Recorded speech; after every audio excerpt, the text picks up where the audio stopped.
Justiça na Tarde. O melhor da informação no seu rádio. Aqui na Rádio Justiça, você acompanha os temas que mexem com o seu dia a dia. Apresentação, Walter Lima. Justiça na Tarde debate. Pois bem, são 15 horas agora no horário de Brasília. Já estamos, portanto, entrando no nosso debate. E o debate que hoje nós vamos estar abordando aqui com as nossas convidadas está relacionado com os direitos das pessoas com obesidade. Quer dizer, no Brasil, como é que esse direito realmente ele é observado? Ou seja, as pessoas que de alguma forma buscam essa forma de tratamento, essa maneira de tratamento, elas são atendidas dentro de um prazo, vamos considerar assim, dentro da normalidade? Ou este prazo ele é muito esticado? Ou será que no Brasil também há ainda aquela discussão em torno se a obesidade é estética, se é saúde, enfim. Então são vários os ângulos que nós vamos então procurar aqui na abordagem com as nossas convidadas, sempre no sentido de levar mais informações para você, sintonizado na 104,7 FM, a quem nós agradecemos, como também agradecemos você que está nos acompanhando pelo canal da Rádio Justiça no YouTube. Estamos com a imagem e também com o som aí para você.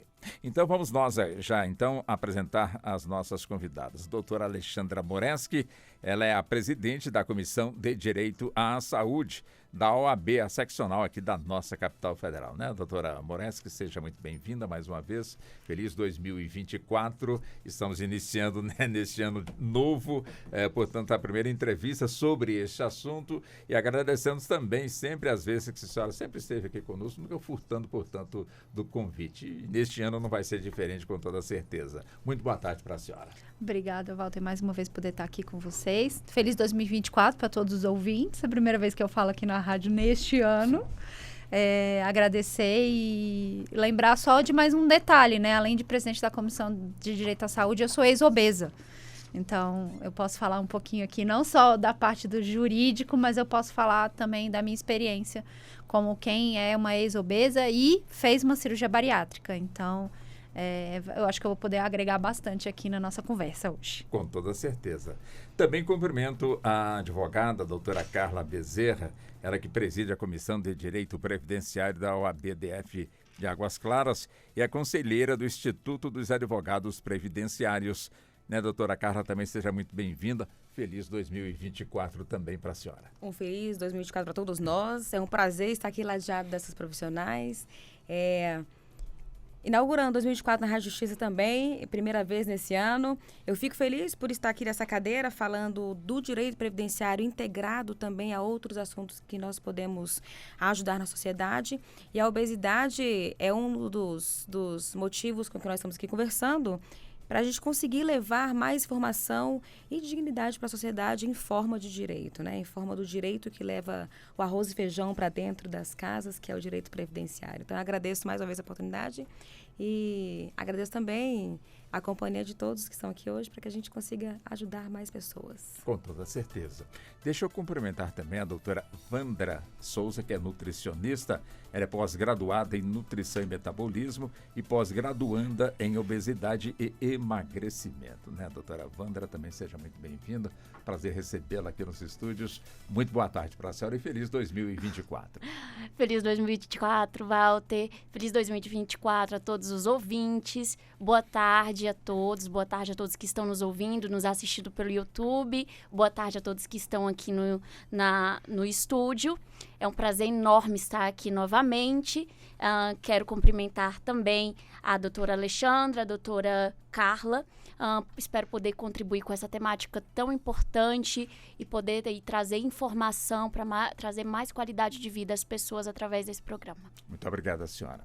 Bom, agradeço também a doutora Rosa Matos, estava já a caminho aqui dos estúdios, mas houve um imprevisto, ela não pôde, então, estar presente aqui no nosso debate. Muito obrigado também à senhora, doutora Rosa.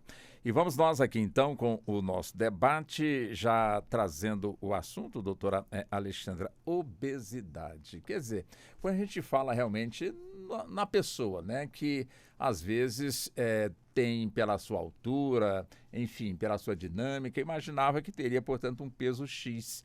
e de repente esse peso aumentou e de certa forma lhe trouxe, portanto, aí um grau de desconforto.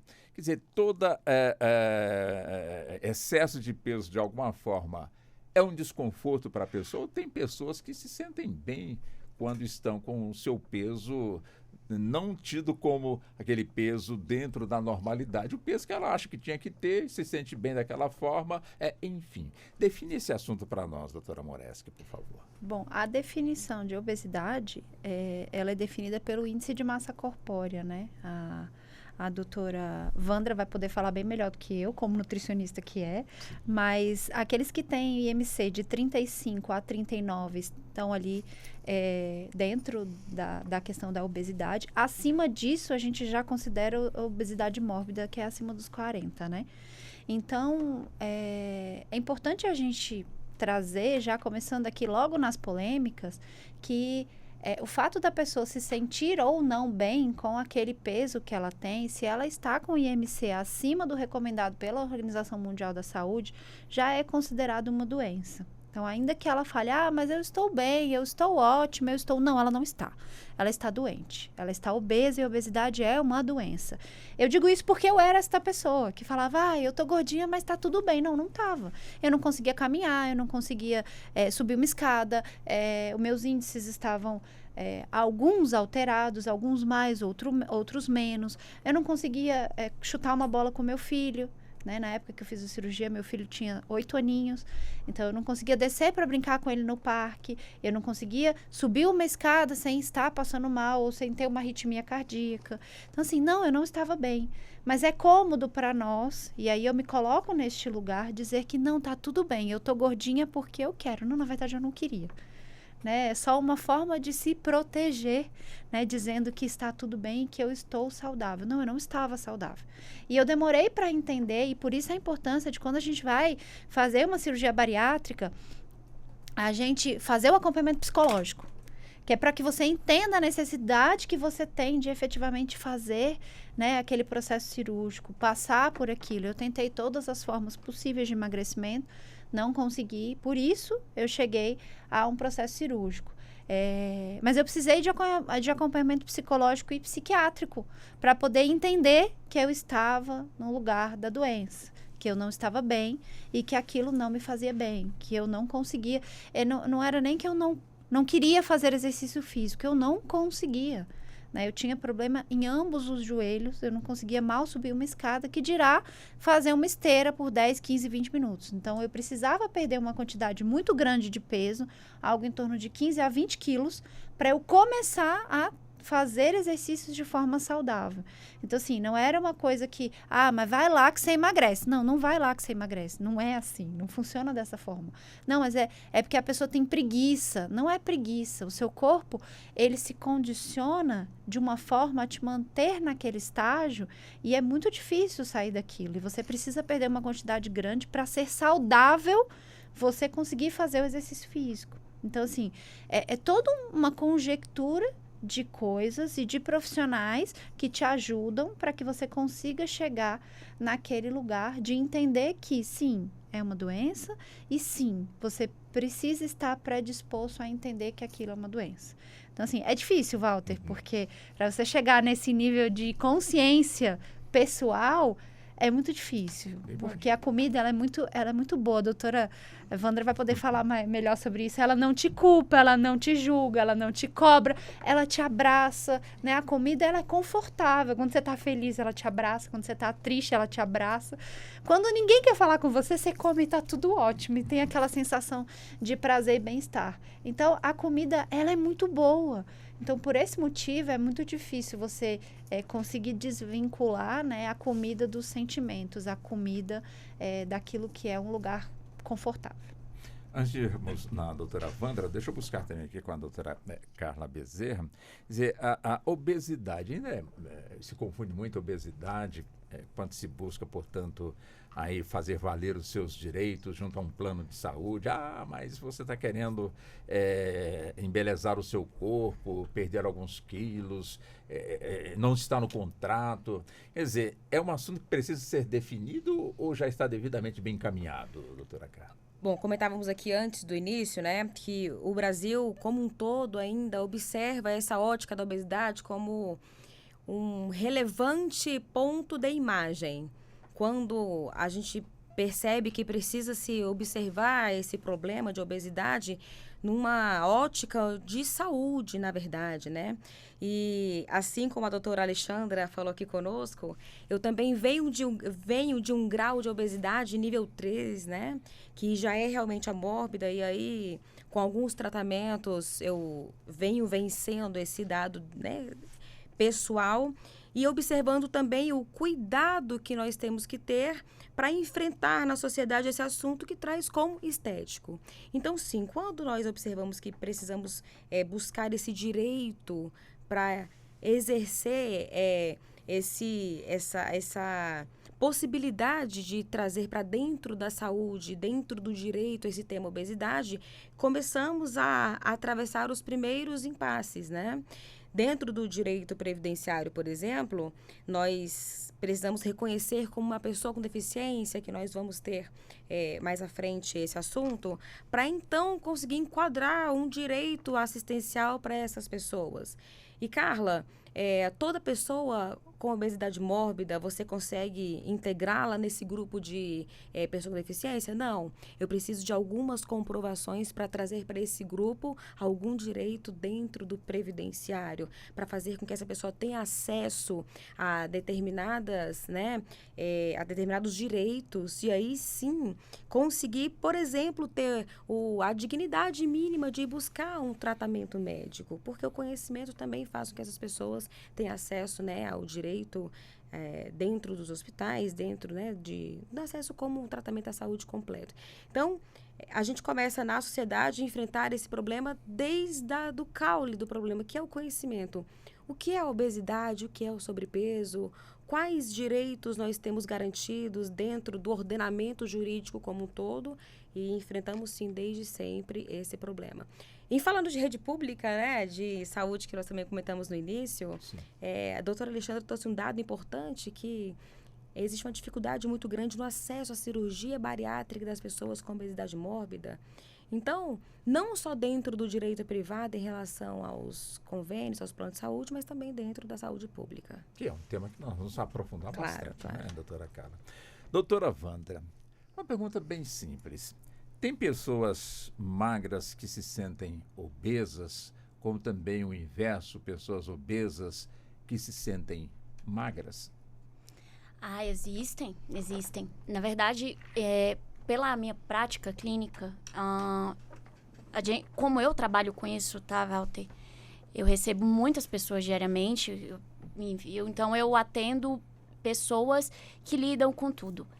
A obesidade, como é uma doença multifatorial, é uma doença emocional, é uma doença endócrina, é uma doença que não tem um status nutricional, tá? Não é exclusivamente nutricional. Ela atinge um status nutricional também, é um dos fatores principais, na verdade, mas não é o status nutricional. Entretanto, um dos fatores que atinge muito as pessoas com obesidade é o fator emocional, tá? Então, a gente tem de tudo. Como a doutora Alexandra falou, muitas pessoas negam. Então, a gente tem que fazer um trabalho, nós profissionais, de explicar para essa pessoa, olha, você está com uma doença. É uma doença. Você, apesar de você estar se vendo magro, apesar de você estar se vendo e você ver tudo bem, você achar que está tudo bem, na verdade não está. Os seus exames me mostram que você, na verdade, está uma bomba relógio. É exatamente isso que acontece. Às vezes a gente tem que ser até um pouco mais incisivo na fala para que a pessoa entenda a gravidade do problema. Porque existe um movimento, até nas redes sociais, enfim, de pessoas tentando minimizar esse problema, tentando minimizar ou tentando fazer a obesidade como algo não patológico, o que de fato não é.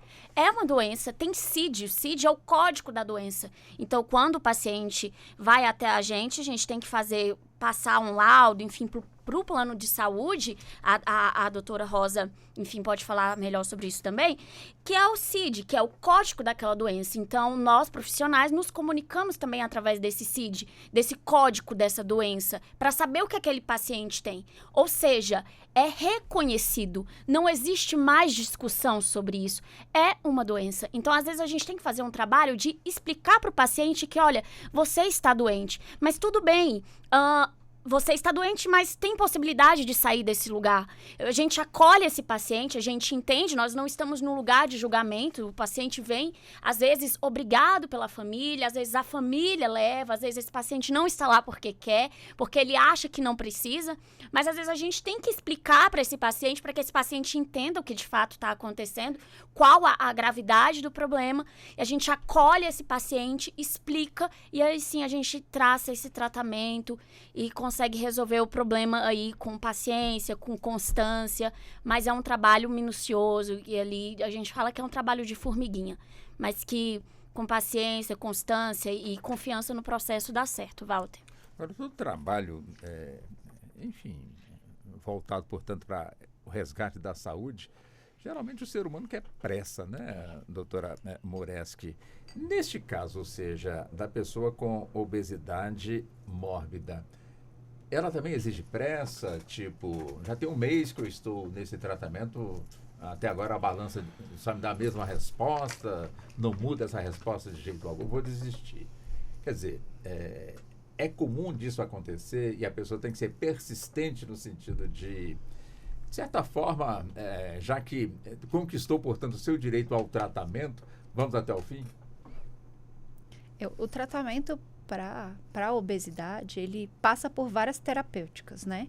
Como eu falei, a cirurgia bariátrica é a última delas, né? É o último limiar, vamos dizer assim.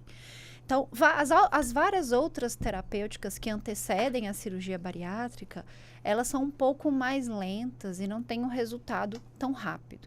E nós, seres humanos, somos imediatistas. A gente quer começar o tratamento hoje e amanhã já está magro.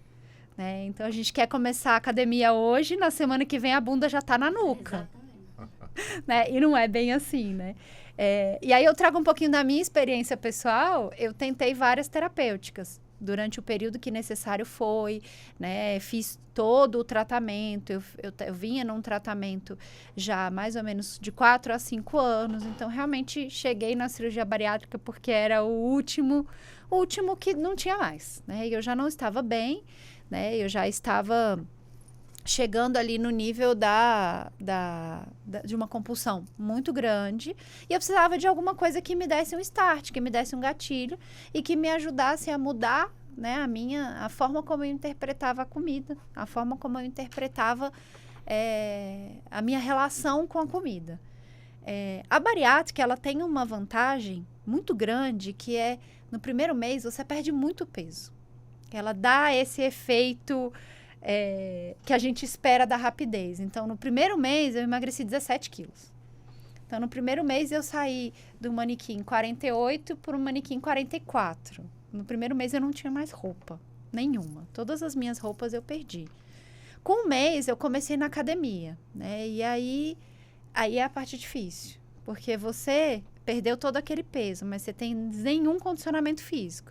Porque, no meu caso, eu fui sedentária a vida toda. Apesar de não ser o típico clássico da obesidade, que é aquela que é gordinha a vida toda, a vida toda, a vida toda. Não, eu fui magra a vida toda, desenvolvi uma compulsão alimentar pós-divórcio, e aí, durante um período de mais ou menos uns 8 a 10 anos, eu fui bem obesa, durante esse período grande. Mais ou menos uns 10 anos. E aí eu voltei a ser magra. Só que eu sempre fui sedentária. Apesar de eu ser magra, eu era aquela magra que não fazia absolutamente nenhum exercício físico. Então, quando eu fui obesa e pós-obesidade, eu tive que ensinar o meu corpo a fazer exercícios físicos e a ele entender que ele precisava desse estímulo. Então, primeiro mês, eu tô sendo boazinha. Os primeiros, talvez 8, 10 meses, eu passava mal todas as vezes que eu ia pra academia. Todas as vezes eu passava mal, eu dava tela preta, eu vomitava, todas as vezes. E eu fui pela força da constância. Não era porque eu queria estar ali, porque eu não queria. Até hoje eu odeio. Todas as vezes que eu tenho que ir pra academia, eu continuo odiando. Meu personal fala assim pra mim, Ellen, um dia você vai adorar. Eu falo, não, você não tá entendendo. Eu não vou porque eu gosto desse negócio que eu não gosto. Eu gosto do resultado. Todo mundo gosta de ver a perna. Esses dias eu tava olhando, eu comecei a ter músculos na canela. Eu não sabia que tinha, mas tem um músculo aqui na lateral da canela. Eu comecei a descobrir que eu tenho músculos ali. Mas o resultado é legal, mas você ir não é legal. Dói. Você fica com dor. Hoje eu já não passo mal. Hoje, graças a Deus, eu não tenho mais episódios de tela preta. Eu não vomito mais. Meu corpo já entendeu o exercício físico. Eu estava até antes aqui da entrevista comentando com o Walter. Semana passada eu fui para academia 6 vezes. E eu não fui 6 vezes. Eu fiz mais de 6 exercícios. Porque normalmente eu vou para academia, eu danço e eu faço a musculação. Então, são 2 atividades físicas diferentes. Então, se eu for fazer a conta, foi mais de 6. Mas não era assim no início. Então, vai precisar ter constância. Vai precisar você se esforçar. Você precisa estar com a cabeça muito boa para entender que é um processo que, apesar de você perder muito peso, você tem que manter a manutenção desse peso. Eu até agora não fiz nenhuma cirurgia reparadora, né, pós-bariátrica. Aí mais para frente a gente vai falar um pouquinho sobre o direito dos bariátricos com relação ao plano de saúde, SUS, com relação a essas cirurgias reparadoras, que são retirada de pele, da barriga, do braço, né, colocação de silicone para o caso das mulheres, né, tem uma parte interna da coxa que é uma parte muito difícil de você conseguir voltar, mesmo com a academia. Fica uma pele flácida muito grande, porque você perde muito peso muito rápido, então a pele não recupera. Como eu sou jovem, eu consegui ter uma recuperação muito boa. Poucas pessoas, se eu não falar, sabem que eu sou bariátrica, porque eu não tenho pele que sobra no pescoço, no rosto, nos próprios braços. Eu uso blusa sem nada, e não tenho sobra de pele. Mas por quê? Porque desde o primeiro mês que foi liberado para eu estar na academia, eu estava na academia. Então, eu fiz o pré e o pós-operatório. Eu me preparei mentalmente e estou me preparando fisicamente para o novo corpo que eu estou construindo. Então, é um pouquinho de cada vez. E é fácil? Não, não é. É muito difícil. Tem dia que eu acordo e eu falo, não quero, mas eu vou pela força da constância, porque eu preciso, porque eu quero poder formar meu filho na faculdade, né? Que foi o start que me deu quando eu cheguei no médico um dia. Ele virou para mim e falou assim, olha, você pode se achar ok, mas você não tá, você é uma bomba relógio, você pode morrer e infartar a qualquer momento. E eu tinha, na época, 36 anos. E ele falou assim, você quer ver seu filho formar na faculdade? Eu falei, eu quero. Do jeito que você está, não sei se você dura 10 anos. Você é uma bomba relógio, você pode infartar a qualquer momento. Porque o seu corpo está dando sinais, está te dizendo que ele não aguenta mais. Então, ou você muda, ou você muda. A opção é sua. E eu optei por ser uma pessoa mais saudável. Então, hoje eu me esforço, porque eu sei que se eu deixar a preguiça me trazer para frente da televisão, eu vou assistir Netflix, comer hambúrguer, que é muito mais legal do que estar na academia levantando peso. Mas é uma opção, a gente escolhe. Eu quero viver até o meu filho formar, até meu filho ter os filhos dele, eu quero ver os meus netos. Então, eu fiz uma escolha. E a minha escolha foi por ser uma pessoa mais saudável. Então, a minha meta não é ser a paniquete dos programas de domingo, porque eu não vou para esse lugar. A minha meta é ser saudável. Se nesse meio do caminho vier um corpão, tá ótimo. Mas não é a meta. A meta é ser saudável. A meta é conseguir me manter viva e, quando eu estiver lá pelos meus 60, 70 anos, conseguir ir no mercado e levantar minhas compras de mercado sozinha, sem precisar de ninguém. Não travar na cadeira porque a lombar estragou, ou não conseguir subir uma escada porque eu sou tão gorda que eu já não consigo mais subir sozinha. Então, a minha meta de vida é ser uma pessoa mais saudável. Doutora Carla, quer dizer, a doutora Alexandra fala numa empolgação assim, vibrante. Eu fico feliz em ver que ela está feliz pelo seu esforço, pela sua garra, pela sua dedicação acima de tudo. Mas o Brasil é cheio de realidades, né? Ou seja, aquela realidade em que a pessoa quer também ter esse mesmo prazer que a doutora Carla está vivendo, mas busca e não consegue realmente encontrar os meios necessários.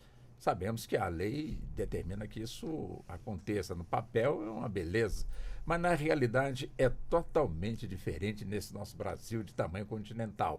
Estamos em Brasília, imagino que aqui seja 1000 vezes mais fácil de buscar realmente esse tratamento do que num local mais distante aqui da nossa capital federal, que sequer hospital tem, né? Enfim, como superar e como conquistar, portanto, os nossos direitos que a lei nos permite para que possamos ter um corpo saudável, mas não conseguimos porque não tem hospital. Quando tem um hospital, não tem um médico. Quando tem um médico, é um número muito reduzido. Quando é muito reduzido, quando chega a minha vez, pode ser que ele esteja de férias. Enfim, e aí, doutora Carla?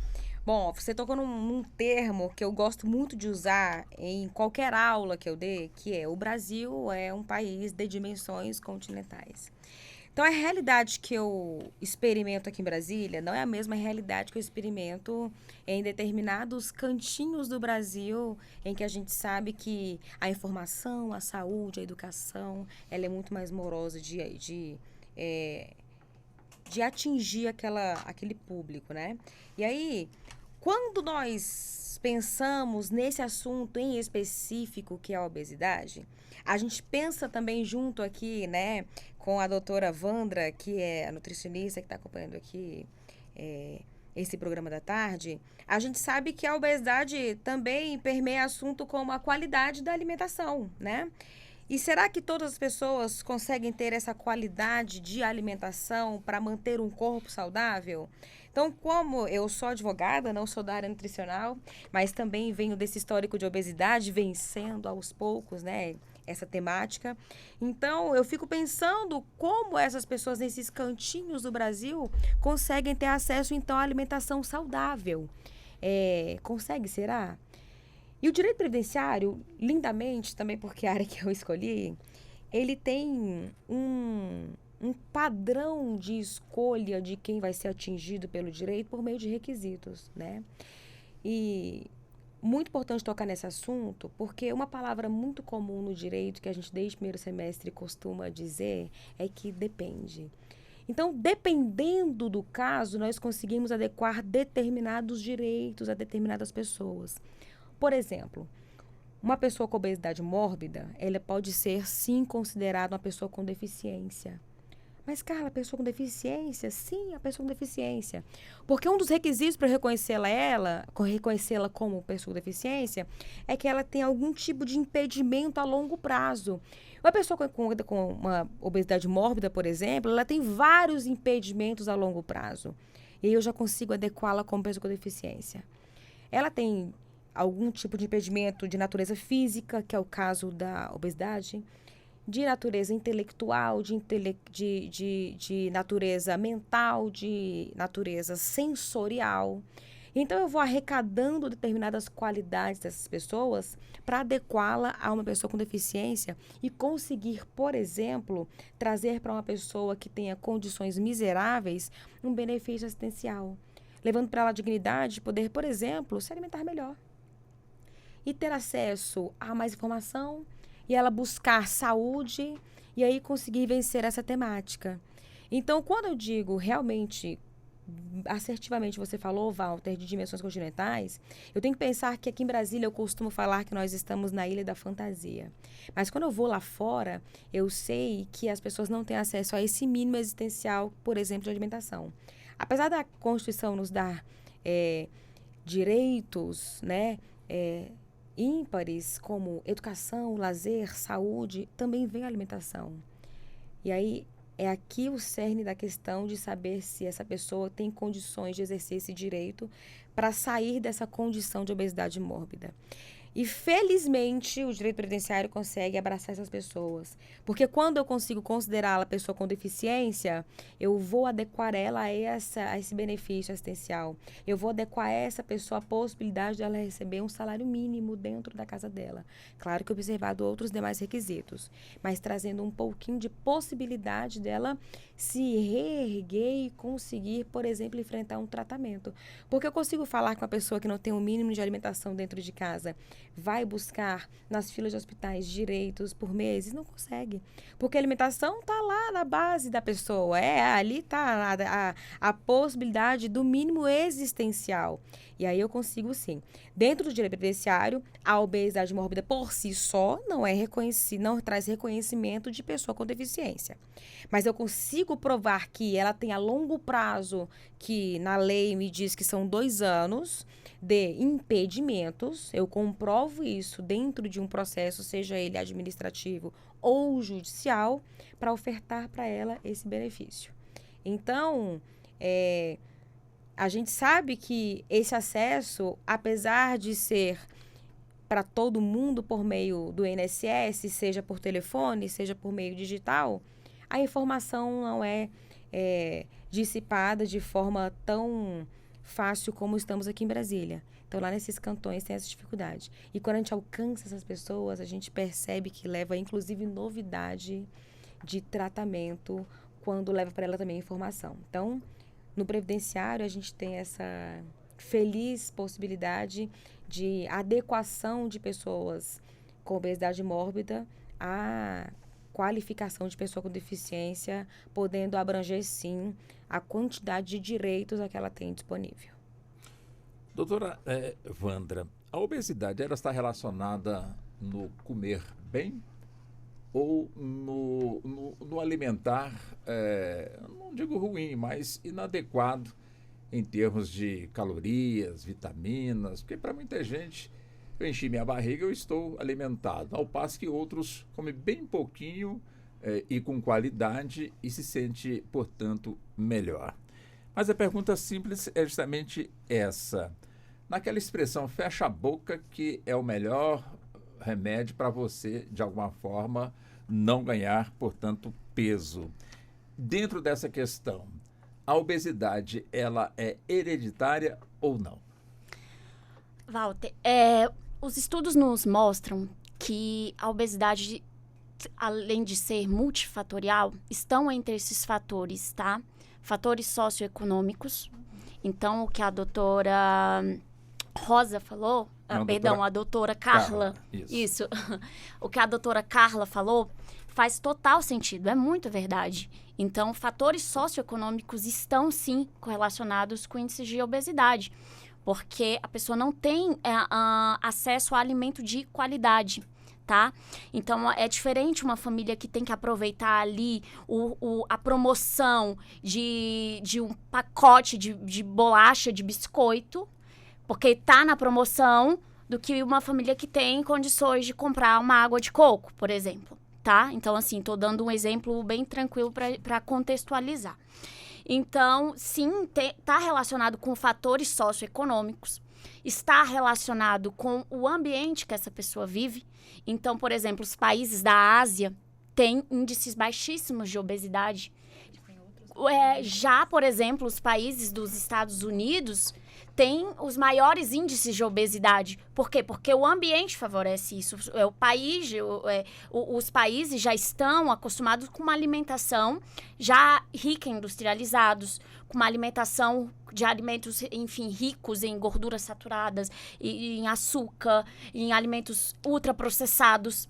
Então, o que acontece? Essa expressão de fecha a boca que emagrece está errada, porque o que me importa? A qualidade do alimento. Então, se eu falar assim, você vai comer 1000 calorias em biscoito e refrigerante, em um pacote de bolacha você já bateu essa caloria. Agora, se você for comer 1000 calorias em comida de verdade, você não bate essa caloria.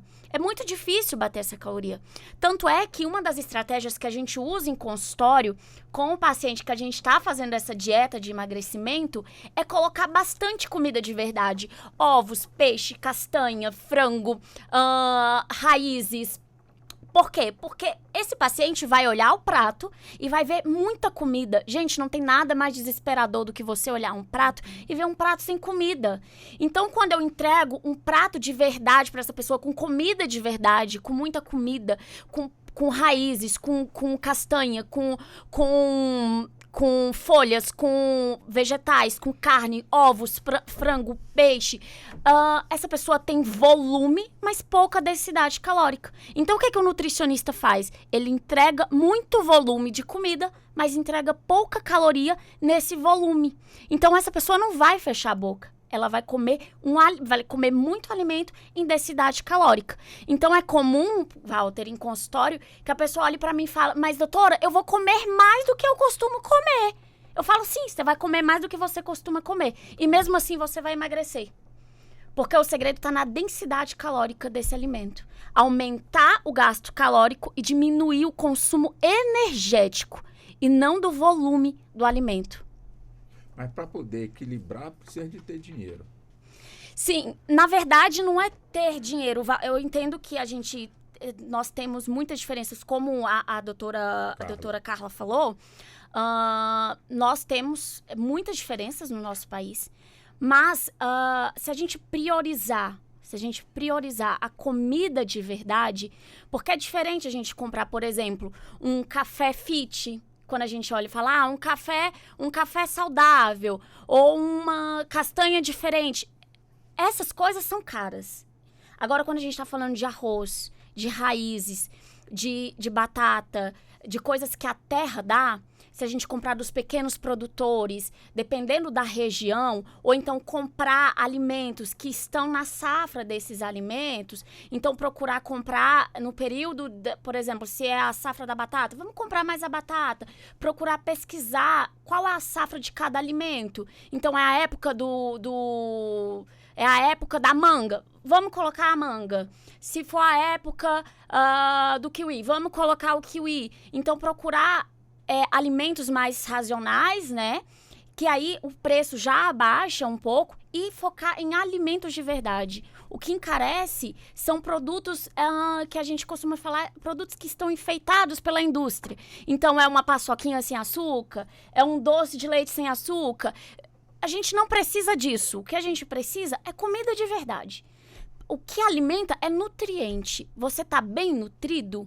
Então, é isso que você precisa. E a comida de verdade, perto, comparado a essas comidas sem açúcar, sem glúten, sem lactose, não é caro comparado a esses outros alimentos. E deixa eu trazer um viés Pois não, doutora importante, Moreschi. Walter, que aí entra a função estatal, que é função do poder público instituir políticas em saúde. E políticas em saúde incluem, inclusive, o acesso à alimentação e alimentação de qualidade. Exatamente. Então, a gente não está falando simplesmente de dizer assim, é você que se vire para procurar a feirinha. Não, é função do Estado implementar essas políticas de saúde. Porque saúde, como eu sempre falo e vou continuar repetindo, é visto da forma biopsicossocioespiritual. Então, você não está falando só do corpo da pessoa, você está falando de corpo, alma, mente e espírito, você está falando de uma pessoa como um ser completo. Então, é função do Estado, previsto na nossa Constituição, artigo 196, trazer o direito à saúde de forma completa. Então, trazendo, inclusive, considerando as condicionantes em saúde. E aí, o que são as condicionantes em saúde, Ale? Estou falando grego aqui para mim. As condicionantes em saúde são os ambientes em que aquela pessoa está inserida. Então, se aquela pessoa é uma pessoa que trabalha numa área ribeirinha, e aí considerando o Brasil, nosso país continental, e está comendo muito mais do que deveria, ultraprocessados e etc., vamos trazer ele para o ambiente ali específico daquela cultura sazonal. Então, trazer ali mais a pesca, mais tirar da terra, quem pode produzir isso e quem pode fornecer. O Estado tem obrigação de criar uma política pública para que essas pessoas tenham acesso àquilo. Durante muito tempo, se teve aqui no governo do Distrito Federal, a gente não tem agora, mas a gente teve muito tempo, aquelas cestas sociais, onde essas pessoas em situação de vulnerabilidade, elas ganhavam uma senhazinha e então elas tinham direito ao pão, elas tinham direito ao leite, elas tinham direito a uma quantidade X de verduras por semana, que era um tipo de alimentos que para eles era inacessível. Então, eles aprenderam a ter acesso àquele tipo de alimentação diferenciada que fez com que a população tivesse um índice menor de obesidade. Considerando que o Estado, né, aí de novo trazendo ali para a obrigação da política pública do Estado e considerando as condicionantes de saúde, tem uma economia quando se fala de não ter que tratar um paciente obeso. Então, se você consegue trazer lá na base, você ensinar para as crianças por que nas escolas públicas, aí a gente traz todo um conceito muito maior, né? A gente tem a incidência de comida nas escolas públicas. Não é lanche, não é biscoito, não é... É para que a criança, ela crie um hábito alimentar que muitas vezes em casa ela não tem.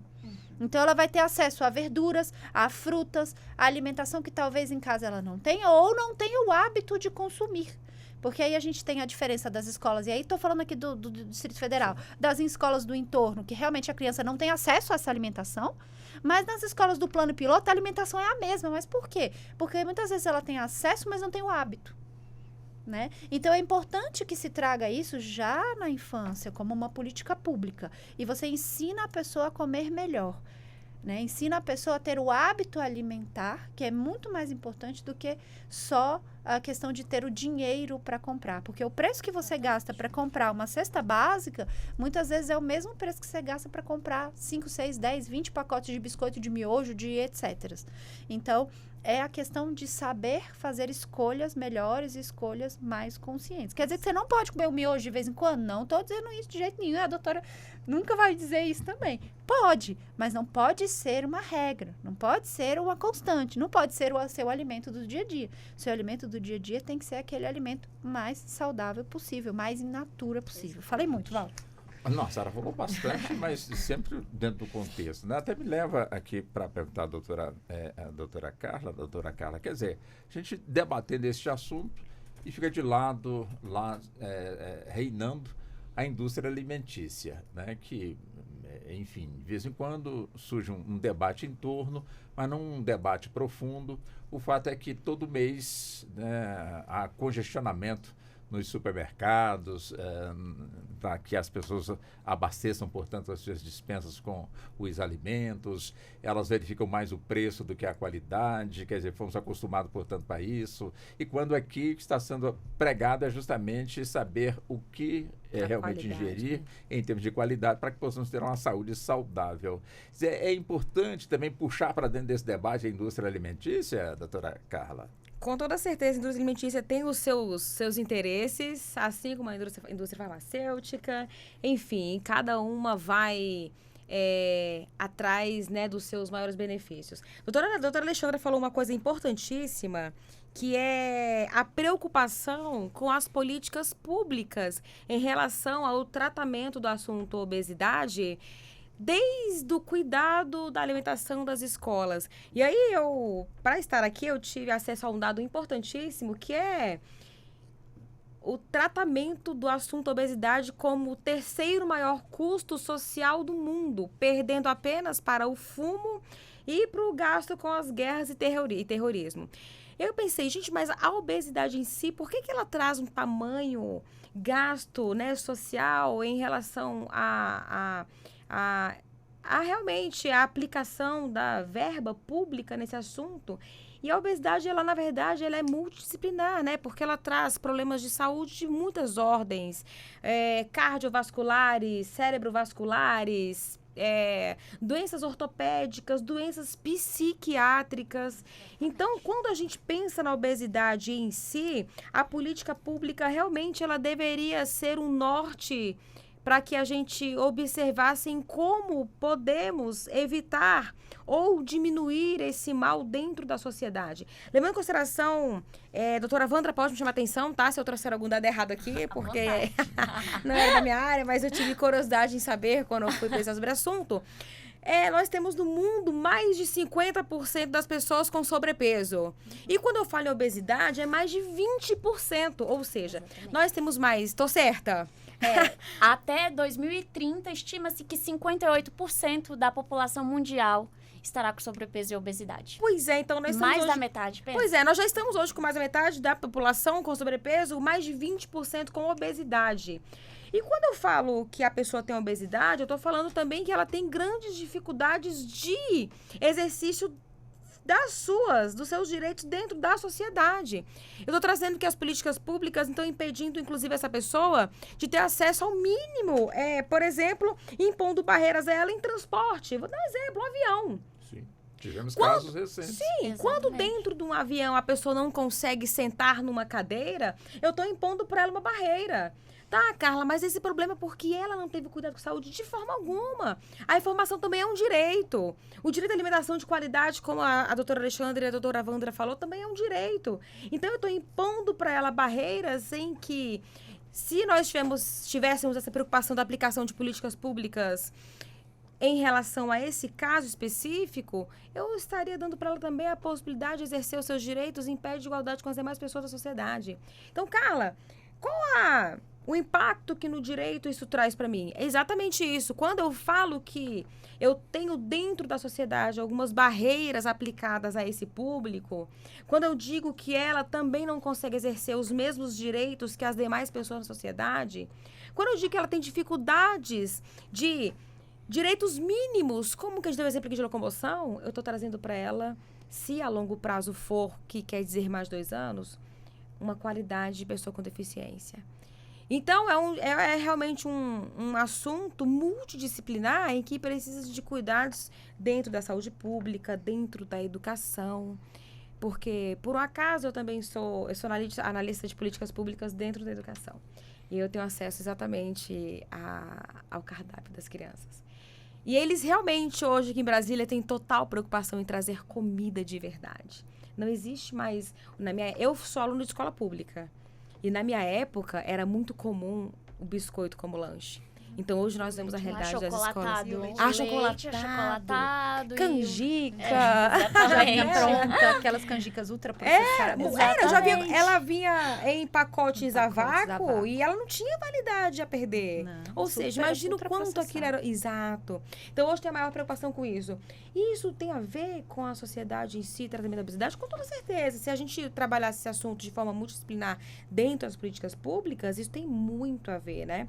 E curioso também que eu não sei dizer assertivamente se hoje nós estamos fazendo isso, mas, inclusive, parte da alimentação ofertada dentro da educação pública era trazida também das fazendas, chácaras do próprio... A produção local. Exato, a produção local. Pequeno produtor. Então, isso também é uma política pública assertiva dentro da sociedade. E a gente consegue ver que, quando a gente tem essa preocupação de um olhar macro, conseguimos também extinguir determinados problemas da sociedade.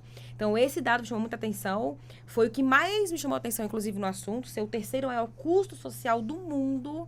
Então, quer dizer que o mundo em si precisa ter uma preocupação com esse assunto, porque é claro que, pensando nas preocupações das indústrias alimentícias, das indústrias farmacêuticas, a gente também tem que ter a preocupação do ser humano em si, do ser social, né? E aí precisa desse olhar multidisciplinar. Pois não. Doutora Wandra, a diferença de sobrepeso e obesidade. Sobrepeso é porque ainda não cheguei na obesidade, e quando eu sou obeso, alcancei o sobrepeso, é porque eu estou realmente melhorando minha condição alimentar. Quer dizer, essa é uma questão. Outra questão, a obesidade, ela escolhe idade, escolhe raça, escolhe gênero? Conta para nós. Walter, eu vou te falar a definição da OMS, tá? Olha só, a obesidade se dá ali quando o IMC, que é o índice de massa corporal, chega em 30. Então, de 30 a 40, e aí vai O que chega em 30? É a espessura, o peso? O que é? É o peso dividido pela altura ao quadrado. Então, é um cálculo que a gente faz. Sim. É ideal que a pessoa procure um profissional para saber onde ela se enquadra, porque aqui a gente fala de uma população em geral. Sim. Então, existe, por exemplo, se a gente estiver falando de um fisiculturista, de uma pessoa que pratica musculação, esse dado já não se aplica, porque essa pessoa vai ter muita massa muscular, Mais peso, né? mais peso, então ela vai ter um IMC alto. Então, às vezes, essa pessoa vai estar classificada como obesidade sem ser uma pessoa obesa. Entendi. Então, é importante que as pessoas passem por um profissional para que ela saiba onde ela está classificada, tá? Então, se o indivíduo estiver abaixo de 30 quilos do seu IMC, estiver abaixo de 30, essa pessoa tem sobrepeso. Então, vamos lá. vamos falar as classificações. Entre 25 e 29,9 do IMC, essa pessoa está com sobrepeso, tá? Sobrepeso, certo. Isso pela OMS. E se essa pessoa passar de 30, aí vem as classificações. De 30 a 34,9, essa pessoa está em obesidade grau 1. Se estiver entre 35 e 39,9, essa pessoa está em obesidade grau 2, que é uma obesidade grave. E se essa pessoa estiver com IMC acima de 40, essa pessoa está com obesidade mórbida, que é uma obesidade gravíssima, tá? Então, essas são as classificações. É importante a pessoa passar por um profissional para saber em qual grau ela está.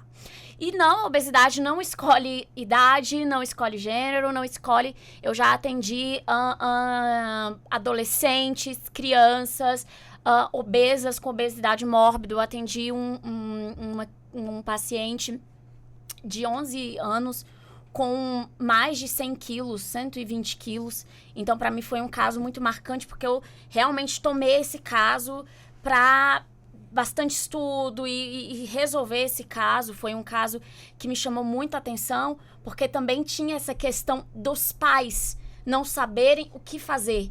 Então, havia uma cultura na família de, por exemplo, dar achocolatado pela manhã, com pão e embutidos. Então, eu tive que fazer uma educação nutricional com a família. Então, na consulta nutricional, tinha que vir o pai, a mãe, quem fazia a comida, que era a funcionária da família. Então, tinha que ir todo mundo, porque eu tive que fazer realmente uma educação nutricional com a família. Para vocês terem ideia de como a gente tem que ter um trabalho ali de fato, com toda a família, para que realmente a gente consiga resolver o problema ali da raiz, a raiz do problema. Então, teve que modificar o lanche ali da escola. E quando a gente fala da escola, é interessante, porque na escola a alimentação é saudável. O que era ruim é quando chegava em casa. Então, o que eu menos me preocupava era quando estava na escola, porque nós temos as políticas públicas da escola, e eu já fiz trabalhos em escolas públicas do DF, e eu sei o quanto a alimentação escolar do DF é muito boa. As nutricionistas do DF, muito competentes, se preocupam bastante com essa questão. Mas qual era o problema? Era em casa. Então, assim, de fato, não escolhe. A gente pega pacientes de todas as idades com obesidade, inclusive mães que estão com obesidade. Você, mulher que está grávida e tem obesidade, vá a um profissional, trate a obesidade, porque se você é uma mulher obesa e está grávida, o seu filho tem risco de ter obesidade na fase adulta. Os estudos já mostram. Então, uma criança que veio de uma mãe obesa tem maior risco de ser um adulto obeso. Nesse avanço do IMC, ou seja, tem toda uma escala. A mudança de uma escala para outra no crescente, leva-se tempo ou é uma coisa instantânea? Como é que é isso? Leva-se tempo, tá? Leva-se tempo, mas geralmente leva-se tempo quando a pessoa está com peso normal para a obesidade. Mas, geralmente, quando a pessoa já está na obesidade grau 1, para ir para a obesidade grau 2, é questão de meses. Porque a pessoa não percebe. A pessoa não percebe. A pessoa já está tão habituada àquele estilo de vida, então ao estilo de vida sedentário, a comidas ultraprocessadas, que ela só vai seguindo aquele estilo de vida. Exatamente, comida de aplicativo. Só abre, só chega em casa, abre o celular, pede a comida de aplicativo, nem vê. Então ela só segue, exatamente, ela só segue esse estilo de vida, então ela nem vê. Mas o que eu costumo dizer é o seguinte, a doutora Alexandra estava falando sobre a gente ter constância, né? Então eu sempre falo, olha, vocês não engordaram em meses. Dificilmente você vai ver uma pessoa que engordou em questão de 3 meses, ao menos que seja um problema hormonal, enfim. Mas de uma pessoa que saiu de um peso normal, de um IMC normal para obesidade, grau 1, grau 2, grau 3, é muito difícil. Então, não quer emagrecer de um mês para o outro. Tem que ter constância.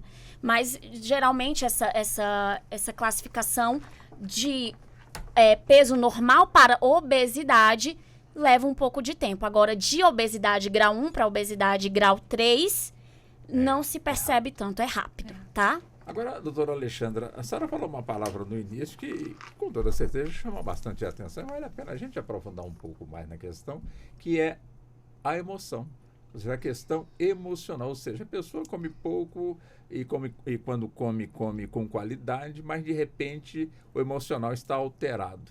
E aí, doutora Alexandra? Pois é, né? Foi exatamente o meu caso. Eu tive um divórcio muito complexo em 2013. Passei exatamente por essa situação. E aí, por conta do divórcio, eu comia as minhas emoções. Né? Eu comia a minha solidão, eu comia a minha tristeza, eu comia toda a situação que eu estava vivendo, que eu não queria estar vivendo. E aí eu passei por essa situação que é difícil acontecer, mas aconteceu. Eu engordei 20 quilos em 2 meses. Então, eu saí de um sobrepeso, eu já estava um pouquinho no sobrepeso, pouca coisa, eu já estava me cuidando para diminuir, né? Tinha passado um pouquinho, mas aí passei por esse problema e aí desenvolvi uma compulsão alimentar. Então, eu não comia porque eu estava com fome, eu não comia porque eu precisava comer, eu comia porque eu não conseguia lidar com o que eu estava sentindo. Eu comia porque eu trabalhava muito e eu precisava trabalhar muitas horas. E aí, quem é advogado vai me entender, que está ouvindo aqui a Rádio Justiça, tem predominantemente advogados, ouvem aqui. Então, eu dormia 6 horas por noite, trabalhava 16 por dia, em grandes escritórios, onde eu era quase que escravizada. Então, para eu ficar acordada, eu tomava uma média de 3 a 4 energéticos por dia, mais 1,5 litro de café. Acho que não deu bom. Em 2 meses eu engordei 20 quilos. E aí, quando você perde um pouco a rédea da vida, a vida ela vai te levando. E se você deixar, ela te leva mesmo. É que nem a música do Zeca Pagodinho. Ela vai te levando. E você tem tantas coisas para pensar, você tem tantas coisas para fazer, e você entra ali no site, no aplicativo de comida, que é muito mais fácil. Você chega em casa, a comida está quente, você não precisa se preocupar em tirar do pacote, em cozinhar, em cortar, em nada. Você não precisa se preocupar de ir no mercado, é muito mais fácil. Então, assim, para nós que temos uma vida muito corrida e com criança pequena, é muito mais fácil você fazer esse tipo de coisa, né? Então, hoje, consciente de tudo que eu fiz, não faço mais. Quer dizer que eu nunca como comida de aplicativo. De jeito nenhum, gente. Chega sábado, eu não quero nada, eu só peço um japonês, tomo meu vinho e tá tudo certo. Mas é a questão de você, a semana inteira você tá ali seguindo direitinho, né? Tá fazendo o exercício físico, tá se esforçando. Não quer dizer que você vai comer errado. Eu também sou contra esse negócio. O dia do lixo. Eu acho que comida nunca tem que ser lixo. Comida tem que ser saudável, tem que ser alguma coisa para te alimentar bem. Ter uma boa relação. Ter uma boa relação. Esse negócio de, o dia do lixo. Não, Exatamente. Eu não boto nada de ruim para dentro de mim. Eu só boto Exatamente. coisa boa. Mas existe esse dia do lixo? Existe. É o dia que Algumas você come pessoas fazem. porcaria, assim, Algumas, muitas. né? Eu sou Algumas, contra. muitas. Talvez aí a doutora compactue com a minha ideia. Mas eu acho que hoje a gente pode viver de formas muito diferentes e levar essa relação com a comida. Então, por exemplo, no sábado agora, eu e meu filho, a gente comeu um sanduíche com bacon, do jeito que a gente gosta, com queijo. No outro dia, João, amanhã a gente precisa andar no eixão para queimar o bacon. Ele mamãe, amanhã a gente vai. E fomos. E é isso, é ter... e construir isso na cabeça das crianças também, né? Para que elas entendam. Bem, a nossa primeira hora já está vencida. Eu peço licença às senhoras para que possamos ir ao nosso intervalo, mas já nós vamos retornar e vamos ter um tempo igual. Só que o tempo fica curto, né? O assunto é tão empolgante para a gente debater, mas já estaremos de volta. Até já. Você está ouvindo Justiça na Tarde.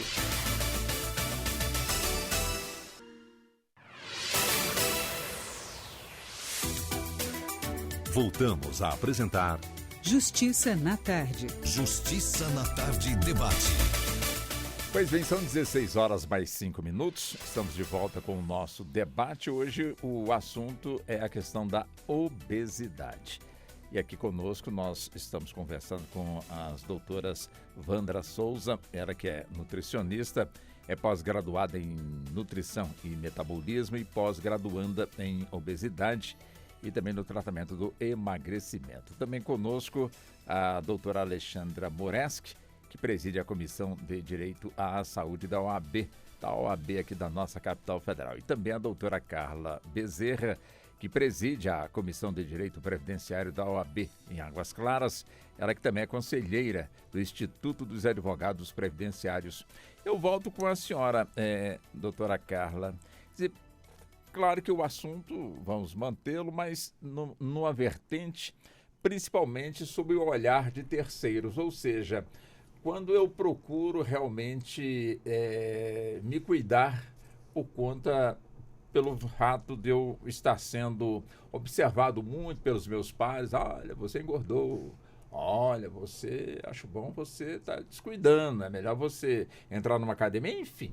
Afinal, quando eu procuro realmente um tratamento, eu estou estimulado pelo fato das palavras que nem sempre me agradam, das observações, ou porque eu tomei consciência de que para mim a saúde melhorar é importante que eu, de alguma forma, eu procure realmente especialistas para cuidarem realmente do meu problema. Porque nessa questão do olhar de terceiros, tem o bullying, tem o apelido, tem isso, tem aquilo, enfim. E isso não pode acontecer, não é?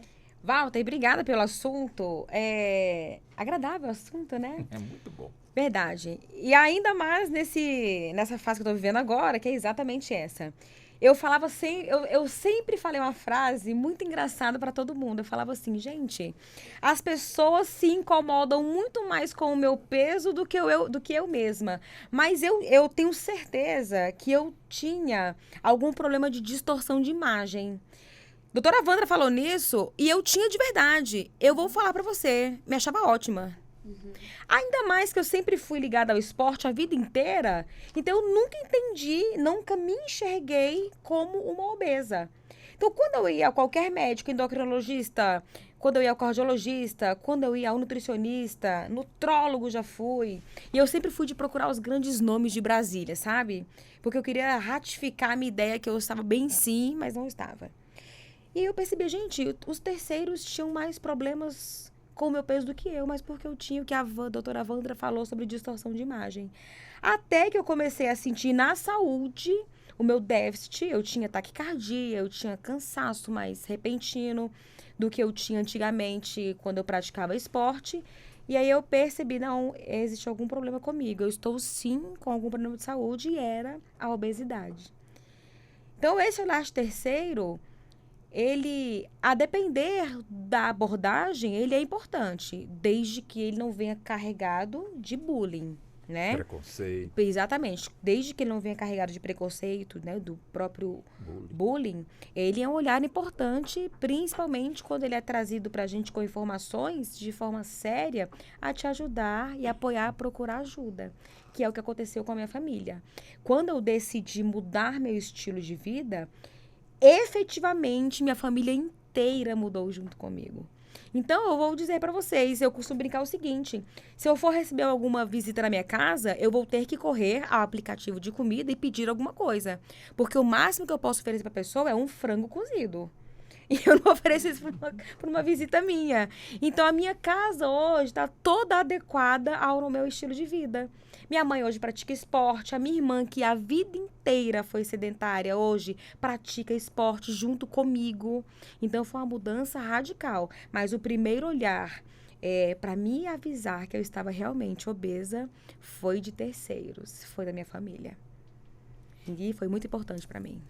Doutora Alexandra, a senhora, quer dizer, já falou que passou pelo processo de bariátrica. Quer dizer, bariátrica é uma realidade no nosso país para quem de fato necessita desse tipo de tratamento na rede pública de saúde, portanto, do nosso país. Existe lei que ampara a pessoa que de alguma forma precisa passar por esse tratamento? Evidentemente que o hospital jamais vai negar, mas só Deus sabe o tempo que essa pessoa também irá se submeter a essa cirurgia. Como é que funciona essa questão?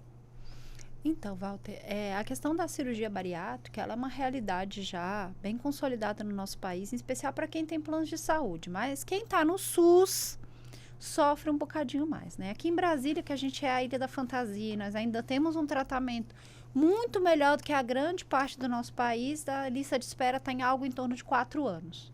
Né, pelo menos, para você conseguir E só tem um hospital aqui em Brasília só que tem um faz. hospital que faz a cirurgia bariátrica aqui em Brasília. Que E é o o problema, que é o Agarran, não é só fazer a cirurgia bariátrica. O problema é que você precisa dos relatórios pré-operatórios, porque você não faz cirurgia bariátrica se você não tiver o relatório do psicólogo, do nutricionista. Tem uma série de relatórios que você precisa apresentar para fazer essa cirurgia. Você não chega lá para operar e o cirurgião te corta. Né? Precisa de todo um acompanhamento biopsicossocial para que você efetivamente seja elegível para fazer essa cirurgia. Então, no Sistema Único de Saúde, a gente tem essa dificuldade, sim. É possível mitigar? Através de ações judiciais. Né? Então, é possível, comprovadamente, com relatórios médicos, de que aquela pessoa está num grau de obesidade que pode causar risco de morte para aquela pessoa, né? Que aquela pessoa pode vir a óbito por conta daquela situação de saúde. E aí, como é que eu provo isso, Ale? Através de todos os laudos médicos que comprovam que a pessoa está com as taxas alteradas, risco de diabetes, risco de cardiopatias e etc. E aí você consegue efetivamente judicializar e aí conseguir, aí através de uma liminar, essa operação, essa cirurgia de forma mais rápida possível dentro do Sistema Único de Saúde. E quer dizer que então no plano de saúde a gente não tem problema nenhum, Ale, é as mil maravilhas, vírgula, tá? A gente tem muitos problemas relacionados às questões de plano de saúde hoje, porque muitas vezes você faz um plano de saúde até com o intuito mesmo de fazer uma cirurgia bariátrica, você já está ali num sobrepeso, você está ali numa obesidade grau 1, já tem essa intenção de fazê-lo.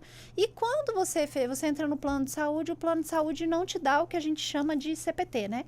Que é a carência parcial temporária. Que é o quê? Você não pode fazer procedimentos relacionados àquela doença específica durante um dado período de tempo que pode ser de até 2 anos.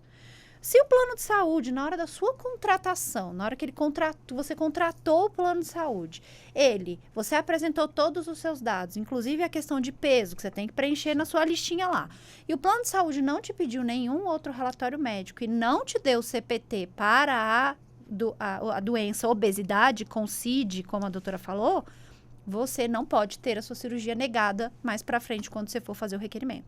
E é normalmente o que acontece. Eles falam que, a gente não sabia que ela era obesa. Não, sabia, porque estavam todos os documentos lá. Não foram requeridos os documentos, outros exames necessários, então o plano de saúde vai ter que cobrir a cirurgia. Digamos que deu tudo certo, você conseguiu fazer essa cirurgia bariátrica pelo plano de saúde ou pelo SUS. E agora, Lê? Agora acabou? Não, agora você tem direito a todas as cirurgias reparadoras pós-bariátrica.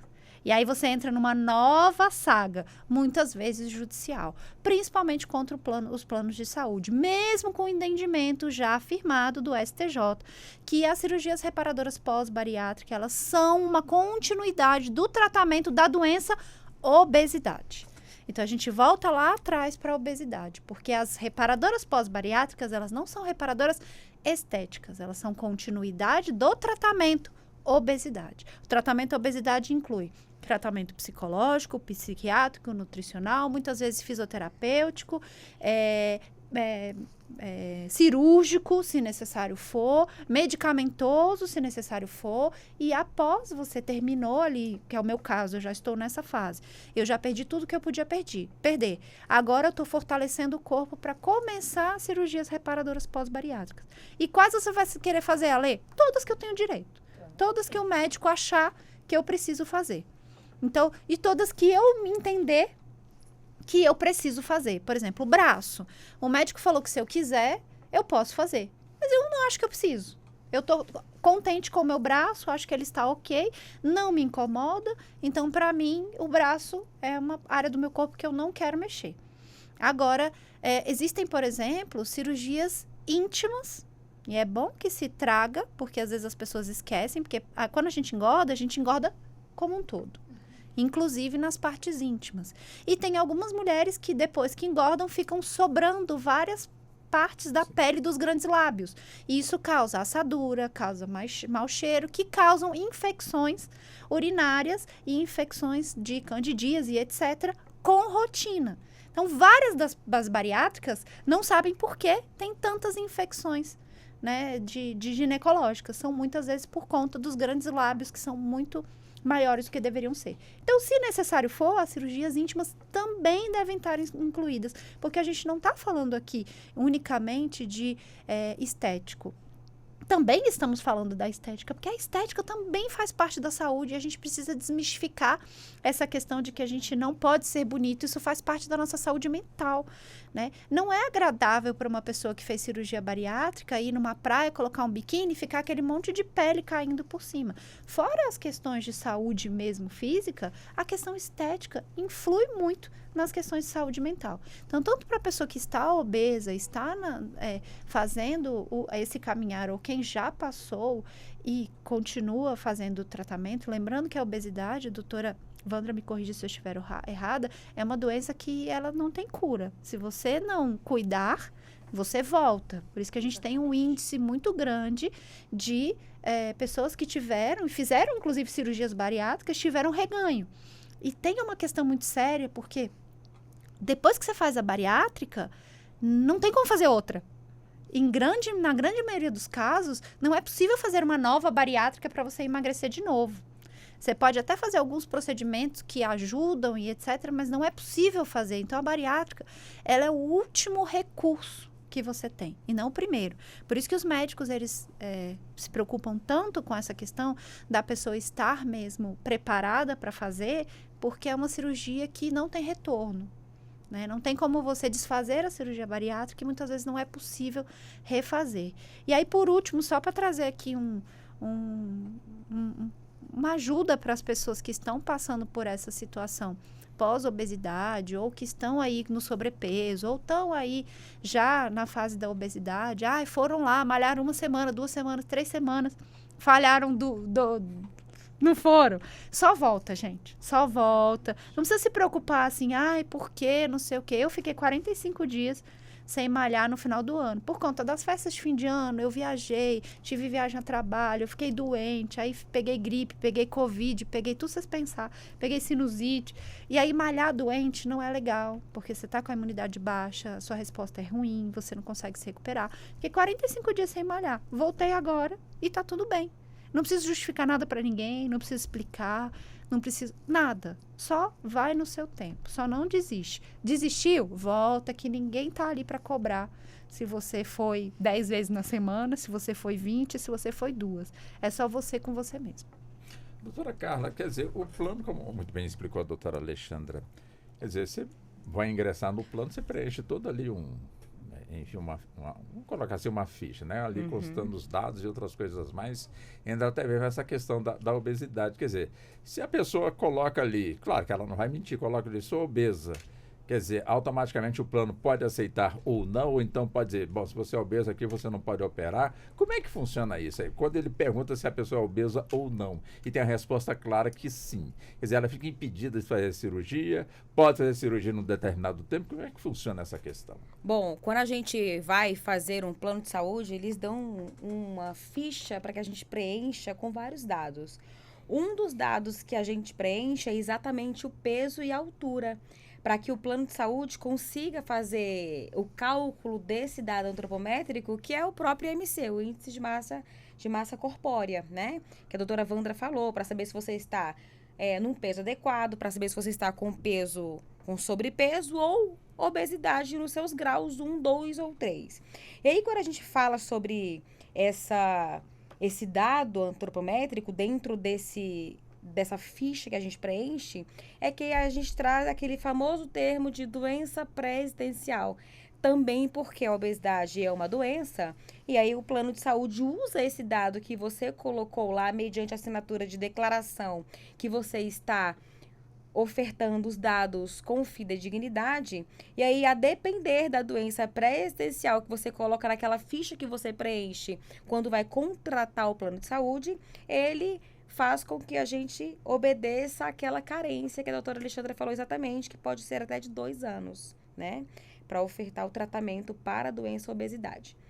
No meu atual plano de saúde, eu preenchi essa ficha e eu coloquei os dados fidedignos, minha altura com o peso que eu tinha à época. E lá deu exatamente obesidade. Claro que quando eu preenchi a caneta, eu não fiz a conta na hora. E eu também nunca tive a intenção de colocar um dado contrário. Por quê? Porque se eu precisasse, durante o primeiro mês de algum exame para fazer, eu não poderia, claro, mentir algum dado meu, né? Até porque é crime, né? Sim. E aí, quando eu preenchi, eu entreguei para o plano de saúde, o plano de saúde foi deferido, chegou para mim toda a documentação. E eu li lá exatamente isso: doença pré-existencial, carência de 2 anos e o CID da obesidade. Olha que interessante, eu coloquei lá os meus dados de altura e peso, e aí o cálculo deu que eu estava com obesidade grau 2, e aí eu vou ter que obedecer essa carência de 2 anos para fazer qualquer procedimento cirúrgico inerente à própria obesidade. Então, é a gente mesmo que declara naquele formulário, quando vai contratar o plano de saúde, para saber se existem algumas doenças, né? E a gente, é esse termo que nós comumente chamamos, doenças pré-existenciais, para saber quais carências serão aplicadas àquele contrato. E na rede particular, aliás, na rede pública, né? É claro que a pessoa, quando busca um tratamento desse, vai ter que entrar na fila. Aqui já foi dito, né, pela doutora Alexandra, 4 anos, quando a pessoa consegue a primeira consulta e faz, portanto, ali os procedimentos corretos, mas nem sempre também isso é assim. Quer dizer, quando não acontece, o tempo passa muito rápido. É comum judicializar esse tipo de situação? Existem exatamente as áreas do direito que tratam sobre essa judicialização, né? É claro que, como todo e qualquer direito, a gente precisa apresentar os requisitos mínimos para que o juiz se convença de que ele pode dar uma sentença ou uma decisão, ainda que seja interlocutória, para que aquele direito seja garantido, né? E, a depender da pessoa, eu tenho a opinião como advogada, e a depender também do quanto aquela doença está trazendo problemas para a vida daquela pessoa, que deve ser, sim, judicializado, para que traga comprovação mediante o judiciário de que ela corre, inclusive, risco de morte. Então, a depender do grau do problema, do enfrentamento daquela pessoa, porque o direito ele é aplicado a cada caso concreto. Se aquele caso concreto necessita de um olhar especial, um olhar diferenciado, para que se afaste o risco de morte daquela pessoa, eu acredito que uma judicialização ela é muito bem-vinda no caso. Judicialização aqui em Brasília, pegando a nossa realidade, como muito bem pontuou aqui a doutora Carla, doutora Alexandra, é um rito que tem também o seu tempo dentro da justiça? É demorado? É de hoje para amanhã? Então, tudo que é relacionado ao direito à saúde, Walter, costuma ser muito rápido, tá? Tudo costuma ser muito rápido dentro do judiciário quando se trata de direito à saúde. Regra geral, eu sempre falo para os clientes que eu judicializo lá no escritório, algo em torno de 72 horas, é o prazo que a gente tem máximo para deferimento das liminares. E aí, sempre que a gente vai falar de liminar, a gente está falando de questões relacionadas a direitos muito claros. Então, você precisa deixar muito claro para o juiz que aquilo é um risco de vida, que aquela pessoa está correndo risco de morrer se aquele procedimento, se aquele tratamento, se aquela terapia não for deferida. Então, quando a gente fala de cirurgia bariátrica, a gente tem que deixar muito claro para o juiz os riscos que aquele paciente corre se ele continuar com aquele preso, com aquela situação. Então, você precisa citar ali todas as comorbidades que podem ser de todos os tipos possíveis e imagináveis, né? O que elas podem causar. Eu brinco que a gente lá no escritório, a gente não é médico, mas a gente está virando quase médico, porque a gente tem que explicar tanta coisa para o juiz e é tanto detalhezinho de cada doença, que aí você acaba aprendendo. E as que a gente tem muito rotineiramente, como eu sou bariátrica, chega muito cliente bariátrico lá no escritório, principalmente para cirurgias pós-bariátricas, porque o plano de saúde só cobre o que ele acha que tem que cobrir, que normalmente é só a barriga, porque ele entende que o bariátrico ele só tem pele na barriga, não tem pele em lugar nenhum mais. E cirurgia silicone, eles não cobrem de jeito nenhum. De jeito nenhum. Eles até cobrem a cirurgia, mas a prótese Quer dizer, a pessoa vai fazer a cirurgia, vai tirar a pele e vai botar nada, vai ficar com o peito vazio. Então, assim, é umas coisas que acontecem com a gente, que é raro, mas acontece muito, né? Então, preciso deixar muito claro. Precisa deixar muito demonstrado para o juiz o risco do perecimento daquele direito. Ou o risco ao resultado útil do processo, que é o que a gente tem hoje no judiciário. Então, a gente precisa deixar isso tudo muito claro para que o juiz olhe aquela petição e fale, nossa, realmente, essa pessoa não pode ficar esperando. Essa pessoa não pode esperar mais 10, 15, 20 dias ou 6 meses para esse processo ser julgado. Então, por isso que sempre que eu judicializo qualquer coisa na área da saúde, o meu documento principal não é a procuração no processo, é o relatório médico. Então, eu preciso de um relatório médico bem feito e bem fundamentado. Então, sem o relatório médico, eu não consigo fazer absolutamente nada por aquele paciente. Não adianta, às vezes, a gente judicializa muitas coisas também nas áreas de saúde para crianças autistas e etc.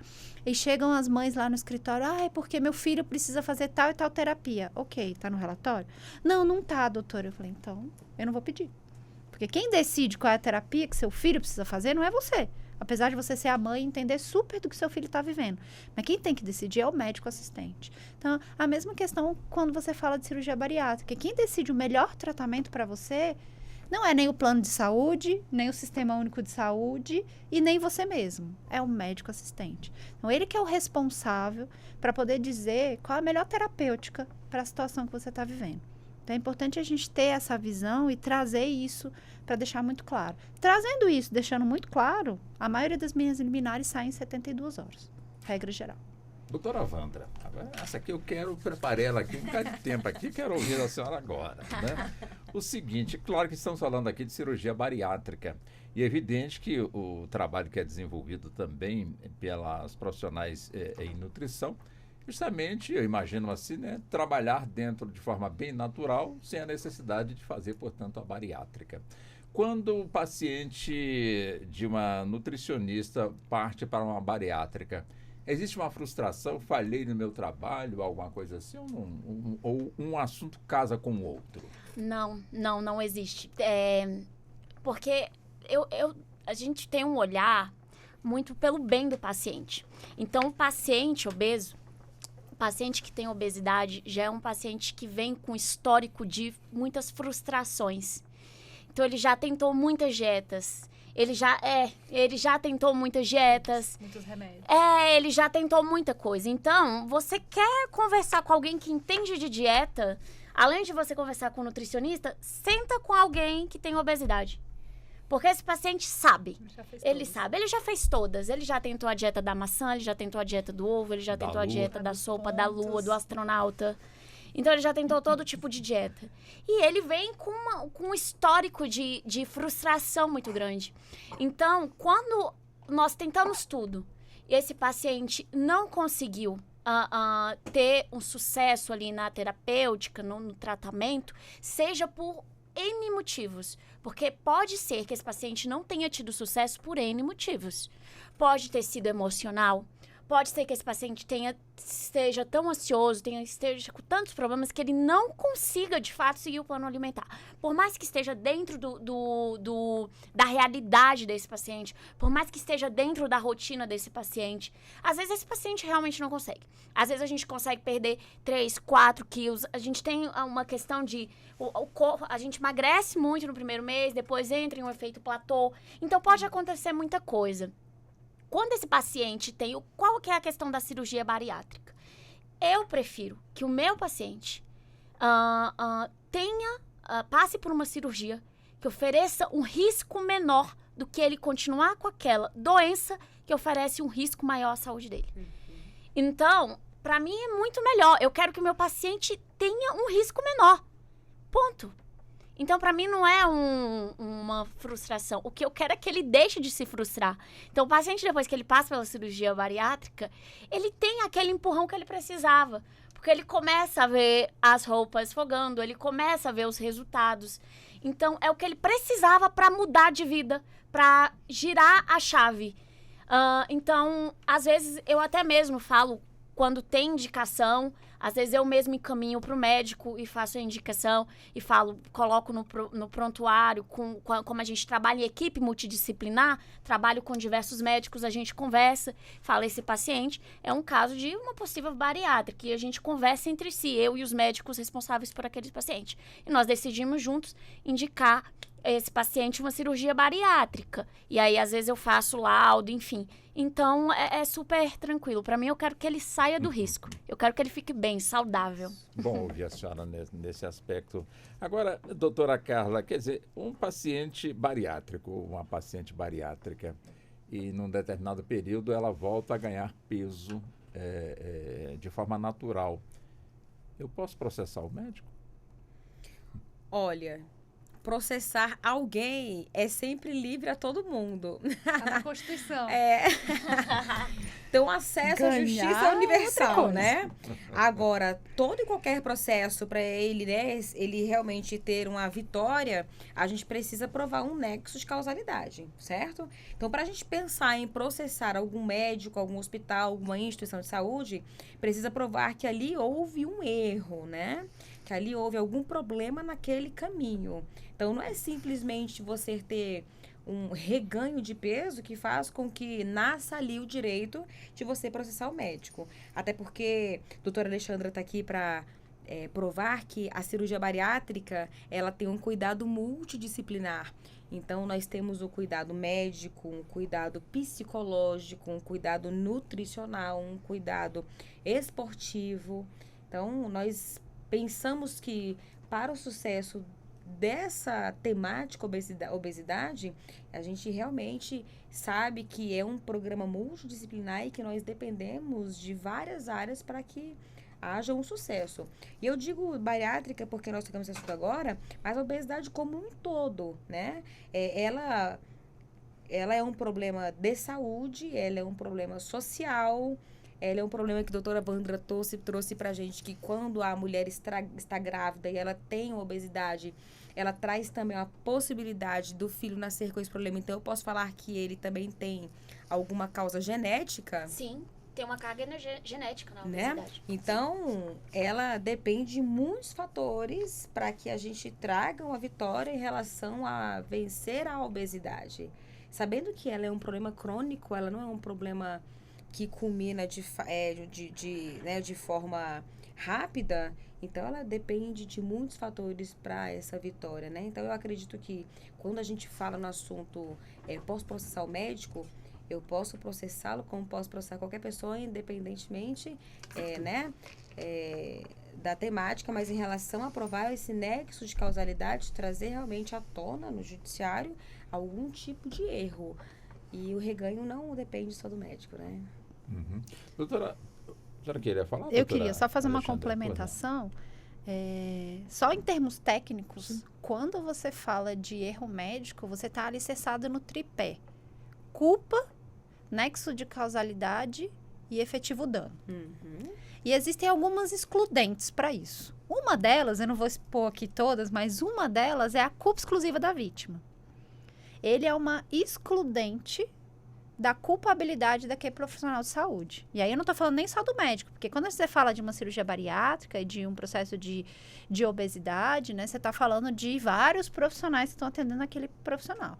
Então, digamos que essa pessoa ela fez a cirurgia bariátrica, mas ela nunca foi para academia, ela não mudou os seus hábitos alimentares, ela continuou comendo da mesma forma e realmente o estômago ele volta depois de um certo tempo. Eu tô aqui com 2 anos e meio de cirurgia, já consigo comer, não como eu comia antes, mas se eu forçar, eu como. Então, assim, no início doía muito, hoje já não dói mais tanto. Então, se você forçar, você volta a comer aquela quantidade de comida que você comia. Então, digamos que essa pessoa faça tudo que ela não foi indicado para fazê-lo. Se ela entrar com uma ação judicial, fatidicamente ela vai ter insucesso, porque ela não tem como provar que aquele médico incorreu com culpa para que aquele resultado reganho acontecesse. Até teve ali o nexo de causalidade. Beleza, certinho, né? Mas não teve o fato excludente, que foi a culpa exclusiva da vítima. Ou seja, ela não guardou as recomendações médicas que permitiam que ela tivesse o resultado final esperado. Então, tem alguns detalhezinhos ali, como eu falei, a doutora falou.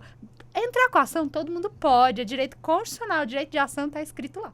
Agora, ganhar só quem tem prova. E quem tem as melhores provas. Eu sei que a senhora vai falar sobre o assunto, doutora Wandra, mas eu deixo uma pergunta para a senhora, focando na questão da criança. Né? Ou seja, a criança que os pais percebem que não está correto a forma do peso que a criança, portanto, está ganhando. Eu conheço um caso de uma criança com 8 anos que está beirando 60 quilos. Quer dizer, do sexo feminino essa criança. Bom, e aí? Né? Ou seja, tem prioridade no hospital, tem prioridade no tratamento, de repente os pais não querem levar porque acham que são culpados, então vai empurrando. Na escola as brincadeiras começam a surgir, a criança não quer ir mais para a escola, enfim, me parece que é um fato muito constrangedor, portanto, para uma criança. Como é que se resolve essa questão? Walter, eu costumo dizer, eu peço licença aos meus colegas psicólogos, tá? Mas eu costumo dizer que o nutricionista, além de nutricionista, nós temos que ser um pouquinho psicólogos. Porque em consultório, nós lidamos com tantas coisas, inclusive em uma situação assim, como você falou, a questão dos pais não quererem levar por se sentirem culpados é uma questão. Então, quando os pais levam, é porque eles já viram que está insustentável a situação.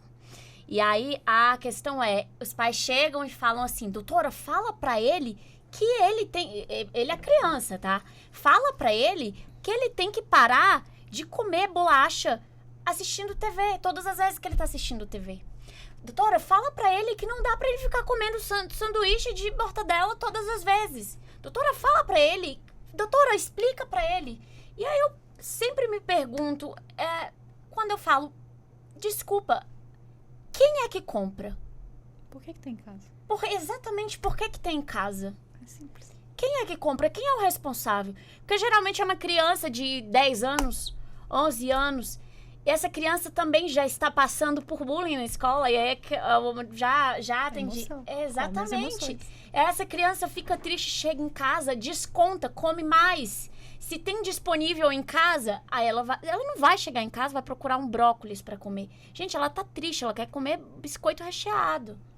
Então, não tem, exatamente, açúcar, que vai liberar dopamina, hormônio do bem-estar, motivação. Motivação para quê? Para comer mais. Entendeu? Então, assim, a gente fica, da mesma forma que nós ficamos, com resistência à insulina, já tem estudos que nós ficamos resistentes à ação da dopamina. Ou seja, quanto mais dopamina quanto mais atos nós temos para gerar dopamina, mais dopamina nós queremos. Quanto mais bolacha recheada eu como, que vai me gerar dopamina, mais bolacha recheada eu quero. Ou seja, eu preciso ter uma restrição. Eu preciso ir tirando aos poucos. Eu preciso ir conversando com essa criança. Eu preciso ir fazendo educação nutricional. Eu preciso ir apresentando alimentos de formas diferentes. Então, meu filho não gosta de cenoura. Será que você já apresentou de todas as formas a cenoura para ele? Ou você só apresentou a cenoura cozida? Então, apresenta os alimentos de forma diferente para essa criança experimentar o sabor dos alimentos. Eu costumo falar, criança não sente falta do que não conhece, gente. Então, não apresenta. Não apresenta. Porque vai gerar uma série de transtornos. Se você é pai, você é mãe, você tem essa escolha na sua mão. A obesidade é uma doença evitável. A gente não está falando de um câncer, que é algo que aparece e você nem... A gente está falando... Apesar do câncer também ter, enfim, evidências que também tem relação com a alimentação. Mas a obesidade é uma doença evitável. Então, se você é pai, se você é mãe, você pode evitar que seu filho tenha essa doença. E tem cura. A obesidade não tem cura, ela tem controle. É isso. Um obeso, uma pessoa obesa, ela sempre será obesa, mas ela será um obeso controlado. Entendeu? É diferente, porque foi como a doutora Alexandra falou. Se eu me descuido, eu volto a engordar tudo novamente. Então, as minhas células adiposas, se eu for explicar com termos muito técnicos, as pessoas provavelmente não vão entender. Mas os meus adipócitos murcham, mas eles não vão sair dali. Então, uma vez instalados esses adipócitos, células adipócitas, que são células de gordura, elas não saem mais dali. Ao menos que eu faça uma lipoaspiração e retire. Mas, se não houver cirurgia, essas células vão ficar ali. Ou seja, é melhor evitar do que tratar. Falar em evitar, doutora Carla, é importante que as pessoas procurem evitar o Dr. Google quando vão procurar ali alguma fórmula para o emagrecimento? Com toda certeza, até porque no meu início, o Google me levou a determinadas medicações que eu já ia ao médico exigindo aquelas novidades do mercado. Acontece. E existem muitas, né? E eu não me adaptei a essas novidades do mercado que o Google me levou. Porque são perguntas básicas assim, como emagrecer rápido?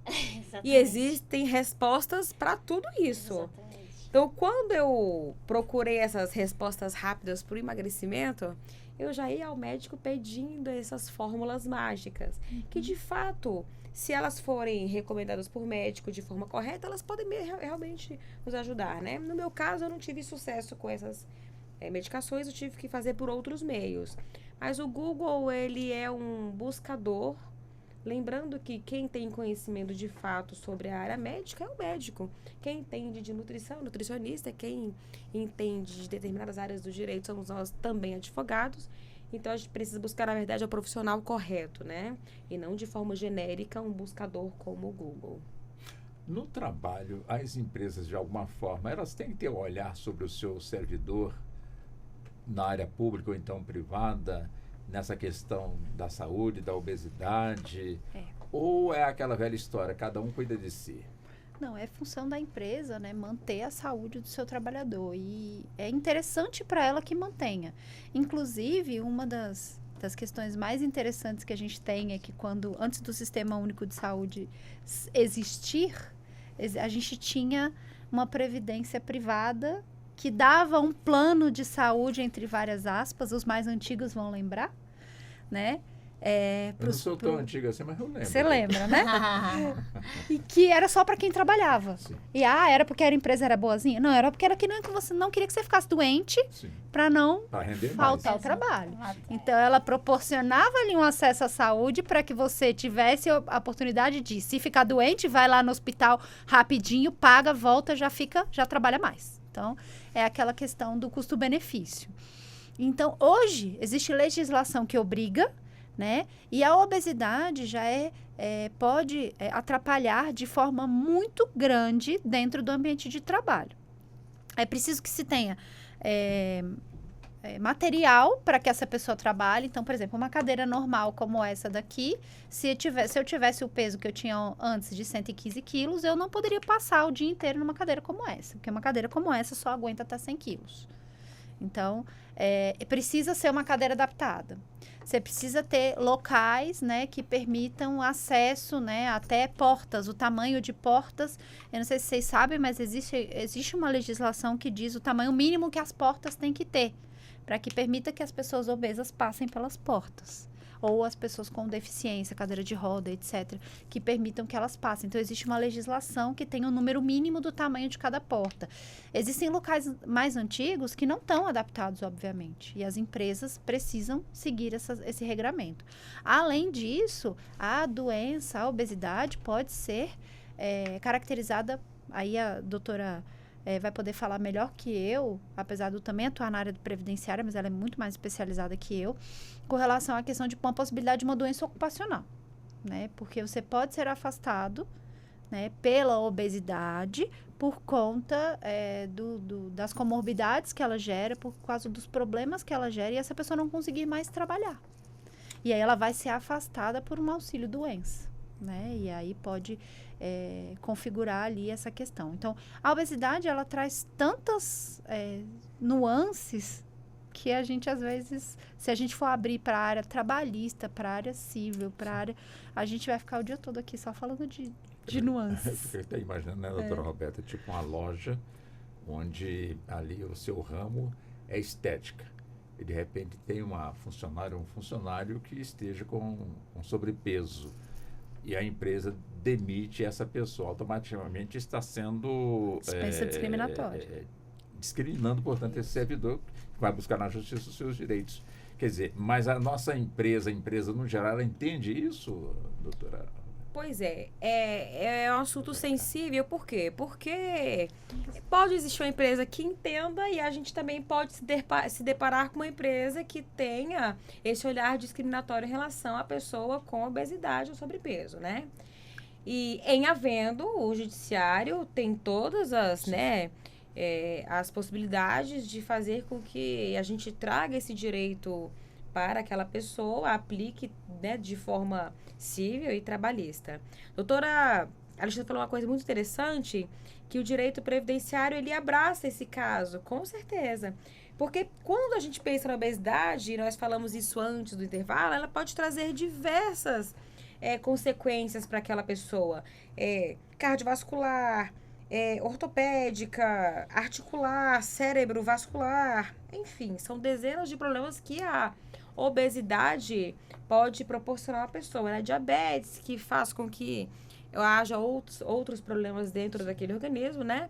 E aí, quando a gente percebe que uma pessoa com a obesidade, ela tem algum problema em relação à sua atividade, ela pode realmente ser afastada por um benefício por incapacidade temporária, né? Porque é o nosso antigo auxílio-doença. Então, a gente pode sim afastar essa pessoa quando a gente comprova que ela não consegue exercer sua atividade laborativa em detrimento da doença, a obesidade, que traz outras consequências. Eu vou dizer para vocês, a depender do nível da obesidade, a gente consegue até a aposentadoria. Por quê? Porque se eu comprovar dentro do INSS, no caso do regime geral, ou dentro, né, dos órgãos públicos, no caso dos regimes próprios, que aquela pessoa tem uma incapacidade permanente, pode ser oferecida para ela, sim, uma aposentadoria. É claro que a gente vai analisar cada caso concreto, né? E aí, a gente chegando a esse denominador comum, a gente pode afastá-la. E aí, ela pode também ser considerada pessoa com deficiência. Então, é muito grande o universo da obesidade, né? E eu sou apaixonada por essa área de entender o ser humano como uma unidade, porque, Carla, a obesidade é uma deficiência? Não. Mas eu posso entender a pessoa com obesidade com deficiência? A depender do caso concreto, sim. Então, eu posso ter 3 possibilidades em direito previdenciário. Eu posso afastá-la por um benefício por incapacidade temporária. Por quê? Porque ela pode sim receber um tratamento que reverta o caso dela e ela volte à sua atividade laborativa. Eu posso aplicar para ela uma aposentadoria antiga chamada invalidez, que hoje nós chamamos de benefício por incapacidade permanente. E eu posso também entendê-la como uma pessoa com deficiência, se ela tiver algum tipo de limitação de longo prazo, que no mínimo 2 anos, e aplicar para ela diferentes direitos de pessoa com deficiência. Tanto uma aposentadoria como um benefício assistencial, se ela nunca teve nenhuma contribuição na sua vida laborativa. Então, o olhar é muito diferenciado, muito unitário para aquela pessoa, e o direito consegue fazer com que seja aplicado àquela pessoa vários tipos de benefícios, né, para defendê-la dentro da sociedade, trazendo alguns benefícios para ela. Bem, o nosso tempo já caminha aqui para o fechamento, como o tempo voa, não é?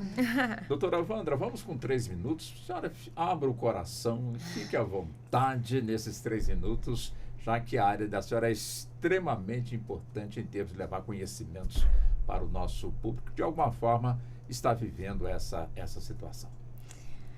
Então, foi como a doutora Alexandra falou. Eu sei que o tratamento com a obesidade, esse tratamento e todo esse caminho não é um caminho fácil. Nós sabemos de todas as dificuldades, mas procurem profissionais para ajudá-los nesse caminho, para ajudá-los nessa jornada. Vocês não estão sozinhos. Não passem por isso sozinhos. Procurem ajuda psicológica, procurem ajuda de um médico, procurem ajuda de um nutricionista, para que vocês estejam bem amparados. Nós, profissionais, não estamos para julgá-los, estamos para ajudá-los, acolher, entender e resolver o problema. Então, procurem profissionais capacitados que entendam o problema de vocês e que estejam preparados para resolver o problema de vocês. Eu entendo que a obesidade é um problema que já traz muitas frustrações, mas procurem profissionais que possam ajudar vocês, que eu tenho certeza, e confiem no processo. Falhou uma vez, volta. Falhou uma vez, falhou a segunda vez, só volta. Continuem. Caiu, levanta. Continuem o processo e não desistam, porque tem que ter constância nesse processo. Eu deixo aqui a minha rede social, que é @AndraSouza. Lá tem muito conteúdo informativo. Para quem também não tem acesso ainda a uma nutricionista e precisa de conteúdo informativo de qualidade, com muita segurança, tem o meu Instagram, que lá eu falo sobre nutrição e dou informações valiosíssimas sobre alimentação. Lá no Instagram vocês encontram. Obrigada por dividir esse espaço com vocês, foi um prazer, espero ter somado aí na temática, foi um prazer enorme, Walter. Eu só não vou perdoar a senhora porque a senhora não me corrigiu, eu chamando a senhora de Vandra direto e é o Andra. É o Andra. O Andra, tá certo, então, mas é com W, né? É com W. Tá certo, mas tá. Todo mundo chama assim, por isso que eu fiquei. Então tá certo. Doutora Carla, vamos também com os 3 minutos aí para as considerações finais? Bom, primeiro eu quero agradecer a oportunidade de falar desse assunto. Sinto-me feliz porque primeiro eu estou nesse processo e aí somar esse processo com conhecimento, né, da minha área previdenciária foi realmente um prazer. E um prazer também dividir a mesa com o doutor Wandra, doutor Alexandre, Walter, que é um querido, né, de longa data. A obesidade é um problema social e ela precisa necessariamente de ter políticas públicas mais efetivas, implementadas na sociedade como um todo, porque quando eu aplico essas políticas públicas nessa temática, eu consigo diminuir, inclusive, o problema dentro do nosso meio. Retomando aquela informação de que é o 3º maior custo social do mundo, eu não posso fechar os olhos e dizer que as políticas públicas precisam sim ser implementadas. E mais do que isso, acho até que seria uma forma humana de tratar esse assunto tão sensível do ser humano, sabe? Eu que passei pela obesidade sei que é um sofrimento físico e psicológico. A gente sofre sim bullying, a gente sofre sim processos discriminatórios, sejam eles dentro da sociedade como um todo, dentro do trabalho. Então, a gente precisa ter esse olhar mais cuidadoso para a temática obesidade, também pensando no ser humano como uma unidade, né? O direito previdenciário consegue ajudar quem está enfrentando essa problemática, seja por meio da aposentadoria, seja por meio do benefício assistencial, seja por meio de um benefício temporário. Então, a gente consegue, sim, abraçar essa temática, observando caso a caso, casos concretos de forma específica, e precisamos também do executivo trazendo essas políticas para dentro da sociedade, né? Então, acredito que foi um tema abordado pela Rádio Justiça de forma muito vitoriosa. Eu espero que nós tenhamos trazido para todos que tenham assistido, escutado a gente, um pouco mais de informação. Me coloco à disposição e agradeço mais uma vez essa oportunidade. Ótimo, muito obrigada, senhora. Vamos também, doutora Alexandra Moreski, com os 3 minutos para as considerações finais. Bom, queria primeiramente agradecer as minhas colegas aqui, a doutora Wandra, a doutora Rosa, Walter, meu colega de bancada sempre aqui. Doutora Carla, desculpa. Onde eu tirei Rosa, gente? Doutora Rosa que ficou de vir, não veio. Não veio, foi por isso. Doutora Carla, agradecer a oportunidade de estar aqui. Assim como a doutora Carla, eu estou passando por esse processo também, processo de obesidade. É um processo que não tem fim, então a gente precisa estar sempre de olho, né? Estar sempre atenta aos sinais, né? Que são, às vezes, muito sutis e dificultam que a gente consiga perceber as situações que a gente está vivendo. E além de procurar os profissionais para que os ajudem nesse momento de dificuldade, façam terapia, gente. Terapia é um divisor de águas, faz com que você entenda quem você é, para onde você está indo. Então, façam terapia, que vai ajudar muito cada um de vocês a entender o processo que você está vivendo, e isso foi muito importante para mim, até para entender os meus gatilhos. O que me faz ter as crises ansiosas, o que me faz fugir, né, do meu lugar comum e fazer aquilo que eu não deveria fazer e trazer a comida como uma compulsão. Então, foi na terapia que eu consegui descobrir essas questões. E, mais uma vez, deixar aqui à disposição eu vou deixar meu Instagram também, Alexandra Moreschi. Fiquem à vontade para fazer perguntas. Eu sei que vocês têm muitas dificuldades, às vezes não sabem a quem perguntar, principalmente relacionada a negativas de plano de saúde, se pode, se não pode, se está certo, se está errado. Podem me perguntar, eu respondo todo mundo lá. Então, fiquem à vontade.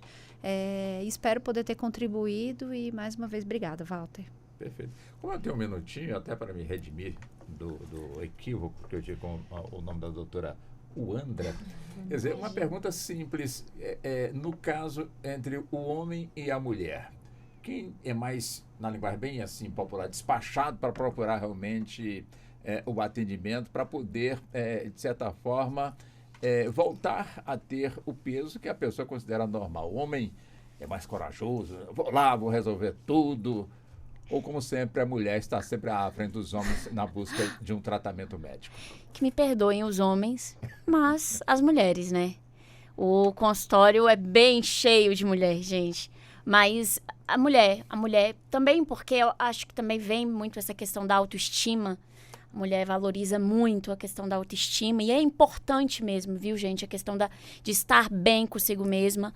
Então, a mulher... Geralmente, o homem vem já quando está com as doenças instaladas, sabe? Já tá com uma cirrose hepática, já tá ali com uma gordura visceral bem alta, já tá com diabetes, um pré-diabetes. Aí ele vem. Geralmente porque a esposa ficou obrigando, viu, gente? Ainda tem isso. Mas geralmente são as mulheres. Mas homens, percam o medo, se cuidem também, tá? Por favor. Mas às vezes não vai porque de repente vai surgir a indicação de que ele tem que comer menos. Será que ele é tão guloso assim, doutor Wander? Mas quando você vai num bom nutricionista, eu vou te falar, quando você vai num bom nutricionista, é o que eu falei aquela hora, você come muito, só que com mais. pouca caloria. Vão em bom nutricionista que vocês vão ver que essa questão de comer pouco não acontece, não. Não tem nada mais desesperador do que um prato vazio. E nutricionista bom não te deixa passar fome. Então, na verdade, a gente não quer te deixar passar fome. A ideia não é que você tenha medo de comida. Muito pelo contrário, a gente ensina, nós nutricionistas, ensinamos que você tem que ter uma relação melhor com a comida. Então, nós vamos te ensinar a comer e não parar de comer. É diferente. Não queremos que você pare de comer, nós queremos que você coma corretamente para alcançar os seus objetivos, seja ali uma remissão de uma doença, seja ali uma melhora de composição corporal, mas a ideia é que você melhore ali a sua relação com a comida. Então, não precisem ter medo, gente, não precisa ter medo. Doutora Wander, foi um prazer tê-la aqui no Igualmente, estou à disposição novamente, tá? Muito obrigada, foi um prazer, doutoras, prazer, Walter. Doutora Carla, também é um privilégio, como sempre, né, tê-la aqui no nosso debate no Justiça na Tarde. Obrigada, Walter. Obrigada às queridas doutoras que nos acompanharam aqui nesse momento. Foi uma temática muito rica e eu também coloco a Comissão de Direito Previdenciário de Águas Claras à disposição para que a gente consiga levar mais informação para quem precise. Tá ótimo. Doutora Alexandra, da mesma forma, sempre um privilégio também tê-la aqui nos nossos debates. Muito obrigada, senhora. Obrigada, Walter, mais uma vez. Deixo aberto aí os canais também da comissão, para quem quiser. Estamos à disposição e, mais uma vez, obrigada. Obrigado. Pois bem, assim chegamos ao fim da edição de hoje do nosso Justiça na Tarde, com as nossas convidadas, doutora Alexandra Moreschi, doutora Carla Bezerra e doutora Uandra Souza, que estiveram conosco no debate onde trouxemos aqui o assunto obesidade. O programa teve a minha apresentação, sou Walter Lima, produção da Ana Cláudia Possati, trabalhos técnicos do Neto Silva e a coordenação de jornalismo de Marcela Luiza. Muito obrigado, boa tarde e até o nosso próximo encontro, que será amanhã. Até lá. A Rádio Justiça apresentou Justiça na Tarde. Secretaria de Comunicação Social, Supremo Tribunal Federal.